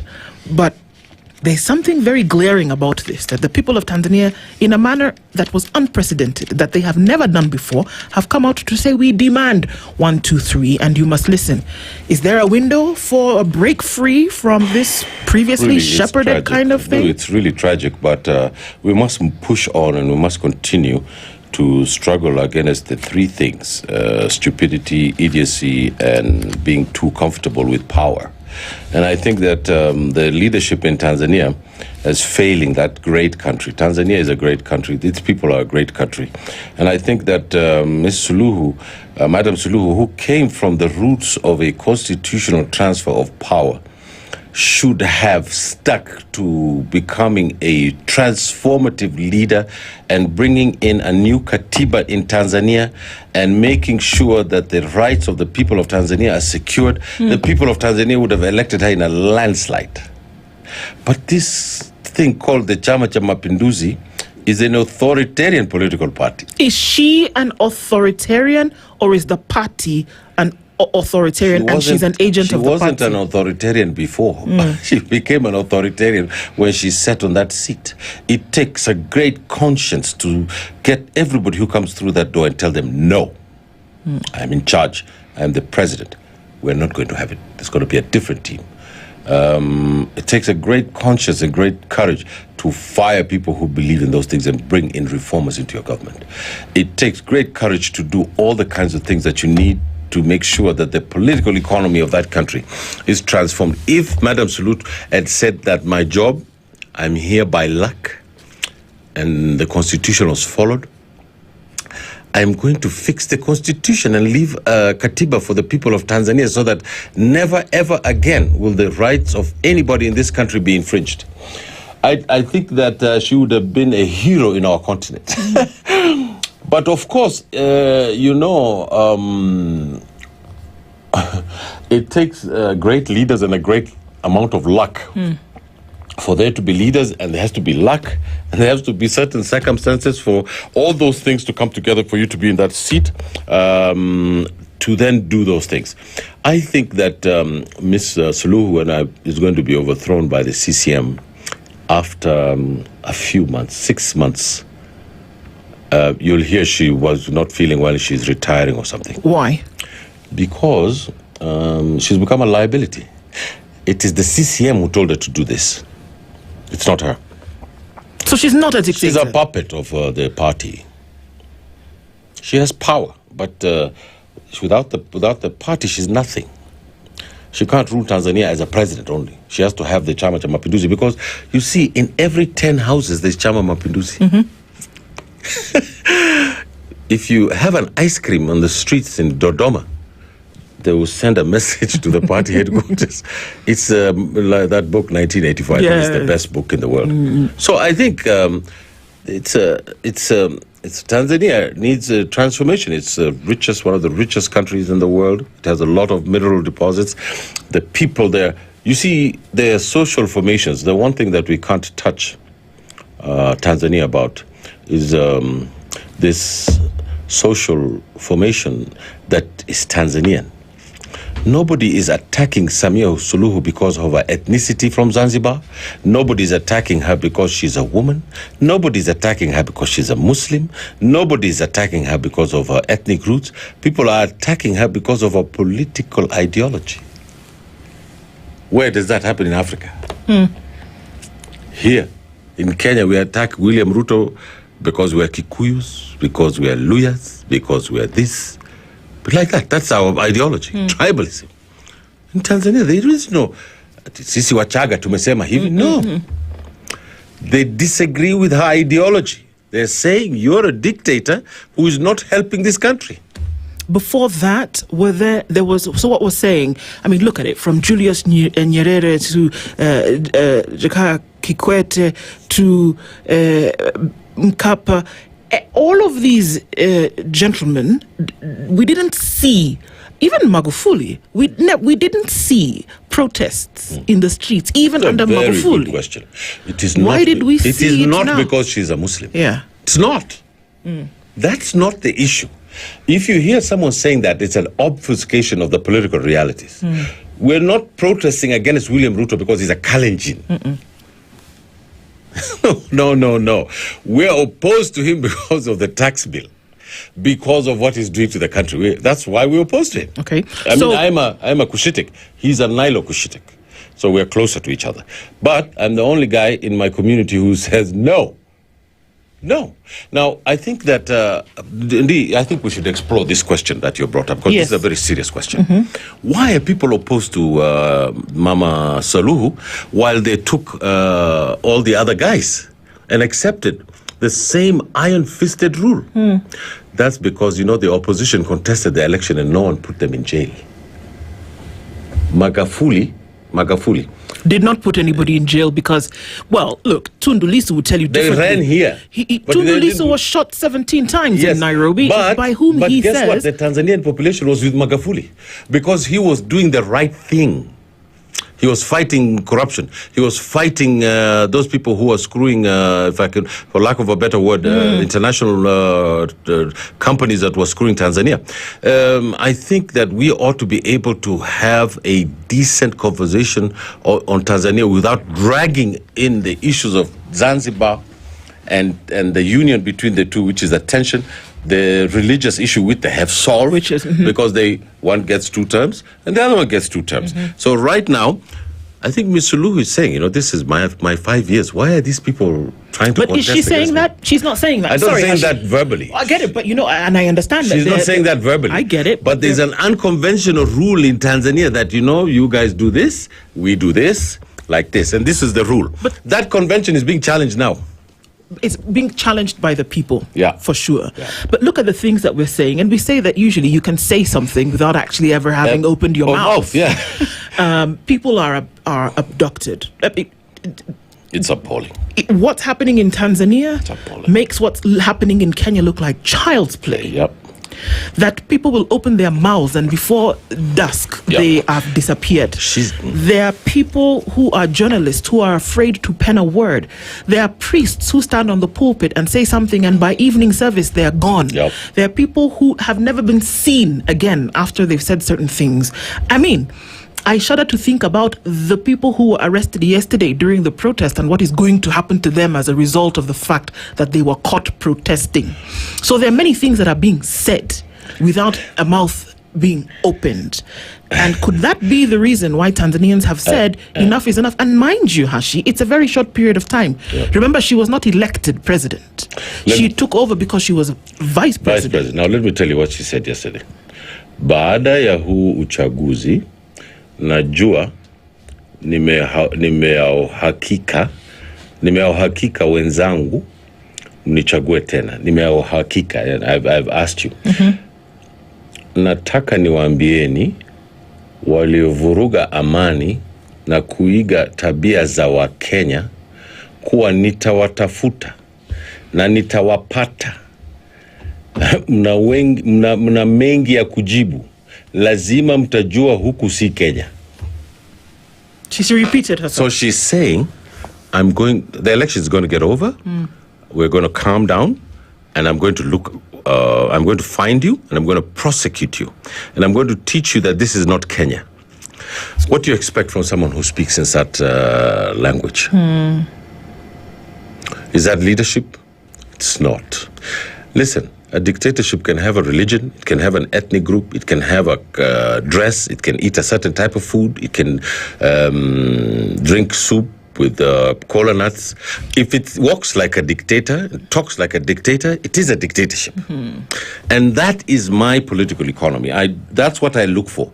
What is it? What is the nature of the thing? And when I see that it is like that, that is when I oppose it. And I oppose in the strongest terms the situation in Tanzania, because we're East Africans and we're going to become one country, inshallah.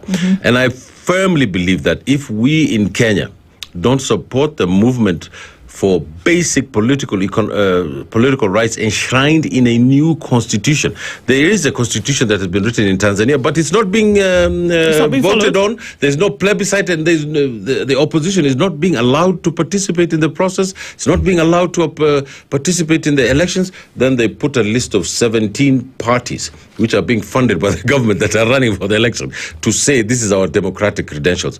We reject that and we oppose it. You said that Samia Suluhu is not acting on her own right, but that she's acting, or rather performing to the whims of Chama cha Mapinduzi. That means that there's some powerful folk who are essentially running the thing. Yes. So that's not the voice of Tanzania then? So the voice of Tanzania is Chama. You see, let's not gainsay the Chama cha Mapinduzi.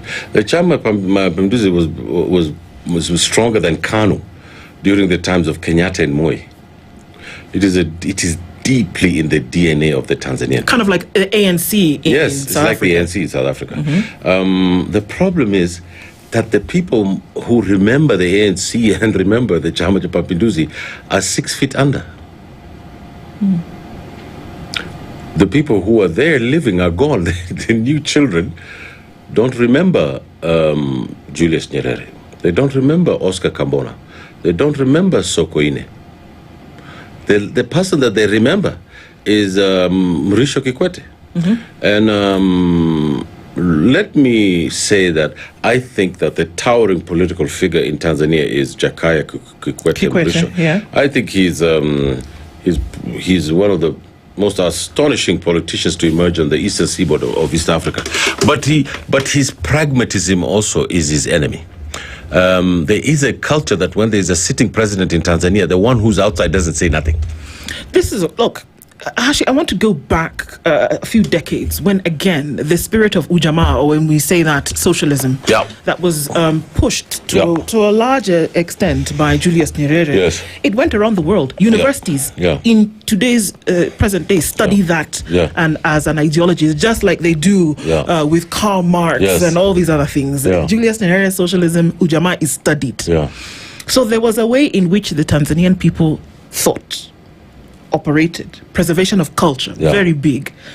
Now, this is what Tanzania was known for. Now, with the demise, let's hop along a few years, and with the demise of J.P. Magufuli, we then saw Samia Suluhu take on a lot of the projects that he had started, and we saw the speedboat train, and we saw that the dam is also, being. It's the building of the dam is happening, and people are starting to see that investments are coming into Tanzania. It's doing very well. Absolutely, there are some businesses who've actually closed up shop in Kenya and have moved. They're growing over at to 6 to Tanzania. 7%. So here she is growing an economy and going and leaning heavily towards capitalism, and in the same breath saying that human rights are not being, they're not being honored, they're not being kept. The imagery has now shifted and it has moved. We're already seeing yesterday that people are saying the gains on advocating for women leadership in a day. Samia Suluhu has then been able to pull back on those gains 20 years. That seems like a lot of responsibility to put on the shoulders of one person in 24 hours. That people said that there were few female presidents in Africa, whether you go to Ellen Johnson Sirleaf, whether you talk about the likes of Joyce Banda, and then now she herself, and then all of that has just been clawed back on, because now once you've given them power, look at what they are doing. They are not looking into the fact that the economy in Tanzania has grown significantly. They are not doing anything. It is the system, it is the state and the market under them that's doing it. It is social formations and social forces that make and remake history. Individuals are decisive at moments of crossroads in pushing history to a certain extent. Churchill did that in Europe. Hitler did it in Germany. Franco did it in Spain. FDR did it in the United States. Doesn't matter whether you agree with the politics of the person, but were they decisive people who change the trajectory of history? There's sometimes that social formations, history, and the individual come together at a crossroads and turn in a certain way. Now, I think, as I said before, I think the Chama cha Mapinduzi is an authoritarian party that has a stronghold on Tanzanian politics, and it believes it is the guardian of the Tanzanian revolution. Okay. It believes that if it imports the constitution, it's going to import the tribalism of Kenya. It's going to import the nepotism of Kenya. It is going to import the corruption of Kenya. And it has taken a generation, 40 years of Julius Nyerere, melding Tanzania into a nation state that doesn't have the crap that we have here today. But he failed on the economy. And the most important thing in any country is an economy. We tried to do better than them in the economy, but we really didn't reach the zenith. We in Kenya have not reached the zenith of where we should be in the economy. Tanzania fixed its social relations, and our economies are, in another 5 years, they're going to pass us economically. So they're the ones whose trajectory is good. But what Suluhu is doing, I think, and I've said this yesterday, and I predict it is going to change the tectonics of Tanzanian politics. Because the underlying social formations in that country are young people who have the same sentiments about young people in Kenya, young people in Uganda, young people everywhere in Africa. This youth bubble is a turning point in the political economy of our continent. And it doesn't matter whether you speak Kiswahili or you're from Igbo land. Everything is going to change. And it is now very clear to me that it is going to change even faster in Tanzania because there's no accusations of people forming tribal groups to go and change a constitution. It is a sort of whole of society approach to change. Well, okay, you're the prediction man, so let's look at what's been happening then a little bit further south into the Indian Ocean, where a couple of weeks ago, maybe 3 weeks ago, Rogelina, the people, largely the youth of Madagascar, said, you know what, this corruption, this lack of accountability, this mismanagement of government resources has got to stop. He decided that he was going to call on the military to get these children, as he called them, in order. The military decided, actually, you know what, we're on the side of these young children, as you call them, and they ran the man out of town. In a day. He took off, and the military then, essentially took over, and we're waiting to see what's going to happen as a result of that. Yes. This is not the first time we've heard of such. We heard a little bit of a stomach problem up in the north, Morocco and Algeria. They've already started to do their thing again. Is it now the psyche where people are saying, not anymore, across the continent? That's what you're with me on social media. I predicted this Madagascar thing to the T. I said this is going to happen, how it's going to happen, and when it's going to happen. And it did. And it's not rocket science. I think everybody knows, including me, when these things start happening. It started with a woman who said there was no light in our house. I think I was on this program too, speaking about Madagascar, a few weeks before the overthrow of that government. Yeah. And I said exactly the same thing. I said he's going to be overthrown and he's going to run away. And he ran away. He was given a French passport. Yes, a French plane came to pick him. And this shows you that the puppets in the continent are directly linked to these European powers and these American powers to continue the kind of exploitation that is going on in our continent. And that is why you see military coups happening all over again, like in the 1980s. Because just as much as the military feels that they're the guardian of a republic, also the problem with the military is that sooner or later they turn to be authoritarian and they start doing coups inside. So I think the best form of government is a democratic government. That's what I believe. Okay. But in exceptions to the rule, for an example, in the Sahel, where the exploitation was so gagging that they didn't have a choice. It's the 20-year-olds and the 25-year-olds that overthrew the government and put Traore there, who's a 35-year-old. If you look at all the kids who are behind him, they didn't even have a beard. Those kids are revolutionary. They reject everything. And they refuse to accept the kind of poverty that we have. I gave you the example of Niger, and the amount of exploitation that was happening there with their minerals. I put it to you that I think that Tanzania is going to be a test case, and a lot of people disagree with me. I think the overwhelming people disagree with me. They think that Tanzania is going to continue to be authoritarian. They believe that status quo is going to happen, but I disagree with them because I think the underlying sociological factors here in Kenya, it has changed.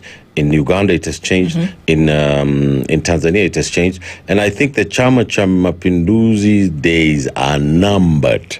And there's going to be an internal fight over what happened in this election.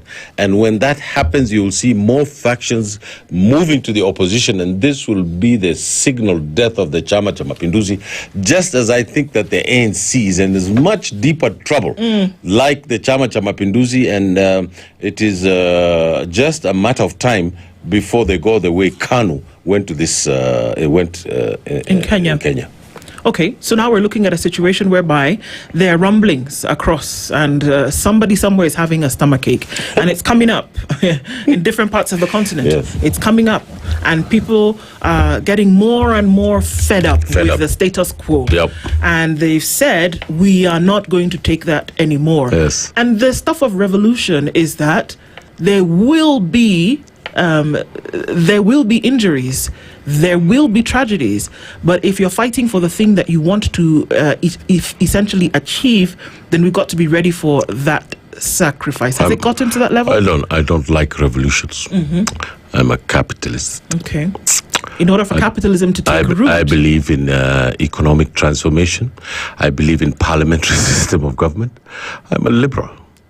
And but I am extremely sensitive and aware about the transformation that's coming. I hear you, but you also know that the liberals in the world society, if you can look at them, the liberals operated on a system that was established and followed. Without that foundation, we need to put the roots of parliamentary system of government, of patriots, of people who are willing to make their countries great, to make their regions great, and to make the continent great. When we look at the issue of elections, I think that if we go the way of this Big Bang theory of revolutions, I think we're going to end up in a situation where we're going to mess the country for a while, and still authoritarianism of another type will take over. I firmly believe in constitutional government. Nothing will ever take me away from that. But I am also committed to the truth. And it is very important for social democrats like me to believe in the truth and say it the way it is, and have a proper analysis of the situation in our continent.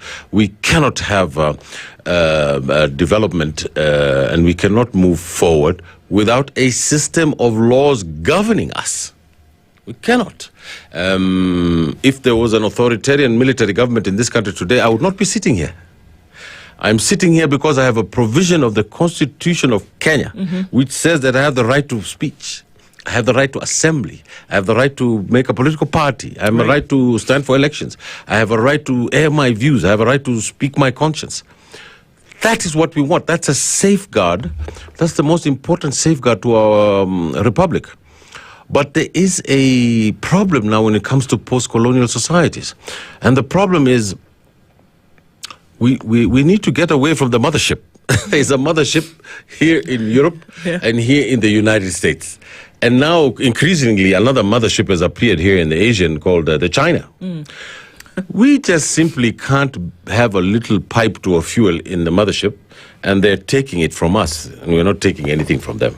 So we need to cut these dependencies that we have, because we have the resources, we have the intellectual capital, we have the land, we have all the things that are required for there to be an economic takeoff. Kids who are going to the University of Nairobi, who have a 2-bedroom apartment and are going to get a job that's $1 million shillings a month, and can get a car, are not going to plot a revolution. They're going to plot how to make new companies to make more money. This is very important for us to figure out. Who are guided by the rule of law, supposedly, that you talk about. But well, still you know, don't if you're seem in to follow university, you can be a socialist. But when you come out of university and come to the real world, if you're still a socialist, you're an idiot.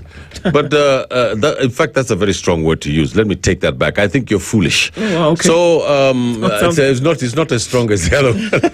So I think that as a social democrat, the values of collective leadership, the values of an economy that serves the people, the values of an economy, of a political system that serves the people, a commitment to the environmental world movement, a commitment to parity among the genders. These are all social democratic values. But we cannot have these values without an economy.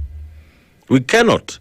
And I think that the examples of countries in Northern Europe, like Norway and Sweden and Denmark and places like that, an example to Europe. They're not an example to us. We need to fashion our own examples. But what we need to understand is that there are basic things that this society needs. Housing, it needs medical care, it needs schools, it needs decent roads, all these things. And the state is a partner in that. A state is a partner in that in this post-colonial world.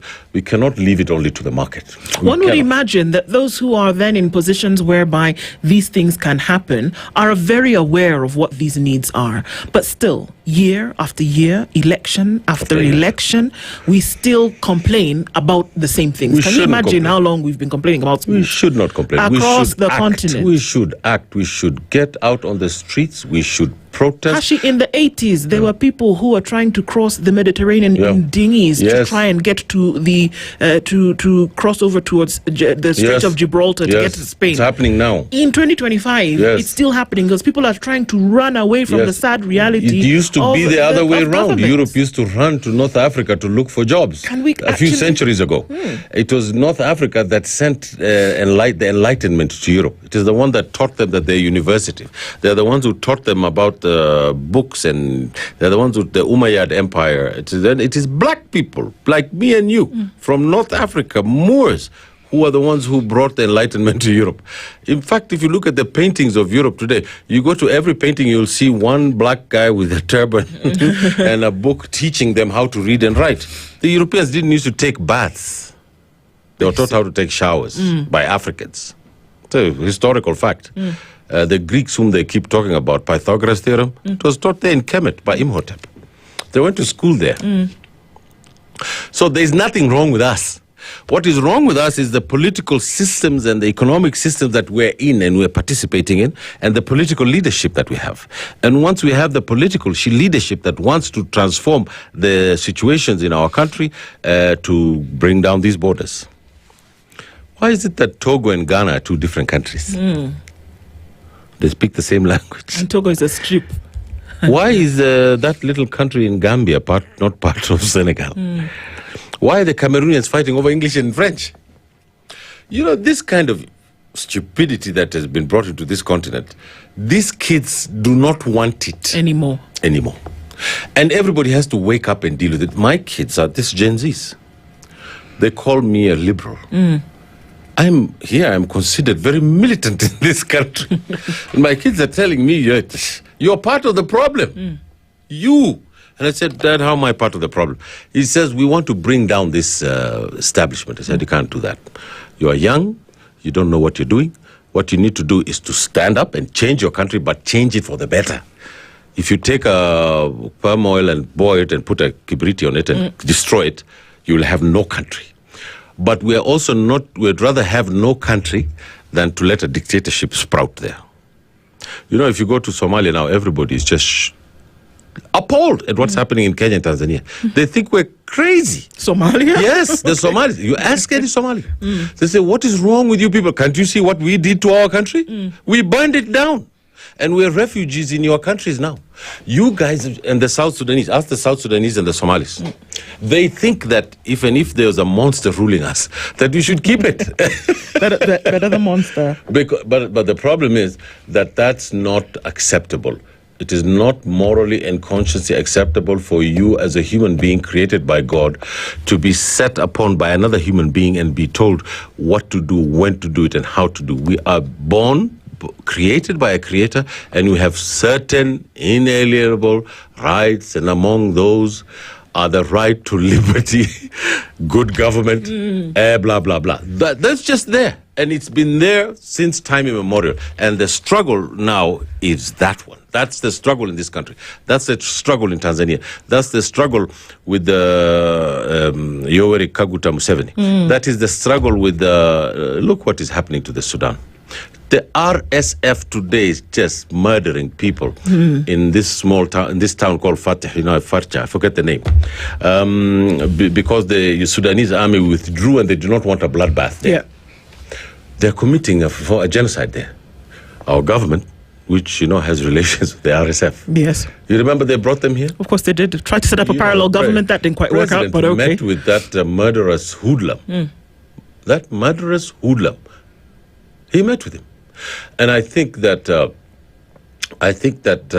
if any decent African country with the military strength should have intervened in Sudan, we should have all intervened a long time ago. And generations to come are going to tell us, you did nothing to the Sudan. And you know what? They did nothing in Rwanda when they were slaughtering those Tutsis. We did nothing. Today, again, we're watching Sudan. It is the people are angry about what's happening in Sudan, but our political leadership just doesn't know what to do about it. They just want their cozy homes here in Karen. They want their second-hand cars that they buy here from Dubai so that they can continue this nonsense we have in this country. The United Arab Emirates is funding the RSF. This little country here in the Gulf, it is causing trouble in Somalia. It is causing trouble all over this region. And that's the thing, that here we look at conflict, here we look at funding, here we look at so many things, and there is an external hand that's played. And it seems to be the bane of the existence of many African countries today. It's not. DR Congo still being controlled from outside. We say we are free, but we are not. In the last part of the 20th century, there is no other history except accept the history of this continent, fighting for its independence, fighting for its dignity, and continuing to fight against this neo-colonial experience, and it will continue to fight. Africans have been fighting for a long time, and the fight is big. And you know what? If it liberates itself, a lot of these European countries are going to crash into some kind of poverty. Mr. Trump was going to China to talk about rare earth minerals. Africa is rare earth minerals. We have every mineral. We have everything.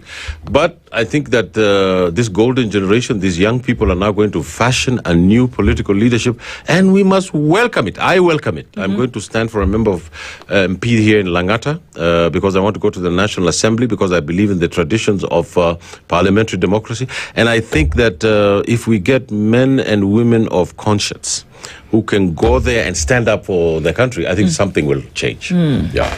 These men and women of conscience, we often say, I look at, we talked about the party ANC in South Africa, for example, and you have the likes of Julius Malema, who came up through the party. He was in the youth league. They molded people. So these ideologies that he had then got to the point whereby you go through the system. And there's been many an argument that, yes, we see the uprisings, we see the springs here and there. However, that there needs to be a kind of molding. There needs to be some kind of experience.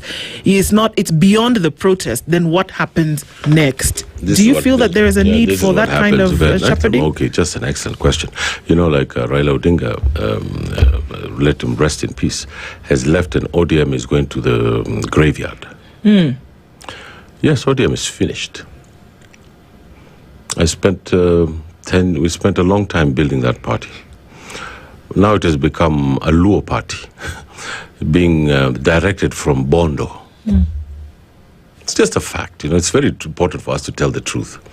And the president who left ODM wants to inherit ODM. It is bizarre that in this country now, political parties have become like, when your husband dies, your brother inherits the woman. This, it's in African traditions. It is. Now, Uhuru Kenyatta and William Ruto are fighting about inheriting ODM. Are they? Yes. Can you believe that's the politics of this country? That's how retrogressive we are. That political party that was built on the sweat and on the blood of a leadership that wanted to change this country, we are the ones who brought that devolution and that constitution. When we started that ODM, it was led by Mr. Odinga and Mr. Nyong'o. It was me and Elizabeth Mungai. There's 4 people who went and looked for their house, looked for the funding to pay the rent, and we started the movement like that. At one point, I was the director of everything because we're not even employed anybody. And from there, we created a mass movement when the LDP came in with Mr. Odinga, and then Rift Valley came in with that broke up from current president, Mr. Ruto. Then the coasts, we went and campaigned in this country until we changed this country. And we have devolution and we have a new constitution. Now, my generation now is the one that is fighting to get into power. I think Mr. Ruto is a few years older than me. I want to run for Member of Parliament for Langata because I believe the executive is just passing. See, they passed this cyber law. Yes. They're just buying the Parliament. It's just shocking. This Parliament that has already been betrayed by the president still doesn't care. They just, people don't have a face. They have been trashed. Then they come back to them and say, here's some cash. Pass this bill. And they still do it. It just shows you the glib moral compass of a thought that these people are engaging in. And I think that these children have every, and I support one thing. If they try to steal an election in this country, I believe the Gen Zs have every right to take over the government by any means necessary. That's my view. Ahmed Hashi has joined us in this conversation this morning, and we've been looking at leadership on trial. Really, it is on trial. And 3 guesses as to what the word of the show was today. Not only you who used it, but people have used it all morning today. Thank you for being here this morning. There's a lot to think about, and we can't keep quiet about these things. We must have conversations about them. At the very least, folks must know that people know what's going on, whether it's here in Kenya, whether it's in Tanzania, or around the continent. Ahmed Hashi, thank you for joining us this morning. It's just a delight. I think you're one of the best journalists in this country. And I think that CNN and Al Jazeera should start looking for you. My boss is listening to this show. Yes, I think you're just amazing. And you're a credit to this, and I really love coming here. And it's just, you're so intelligent, it blows my mind. Thank you for inviting me here. Thank you for coming. Thanks for keeping it the Situation Room this morning, guys. As you always do, we'll talk again in the morning. Good morning. It's 10 a.m. The latest news from around the world. 94.4 Spice FM.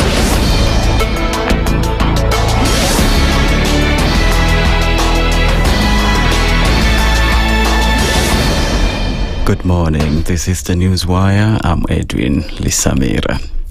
LSK Vice President Mwaura Kabata has accused ODM allied cabinet secretaries of engaging in political activities, insisting that the new Conflict of Interest Act 2025 should not be implemented. It comes days after the activists and Embakasi East MP Babu Wino moved to court seeking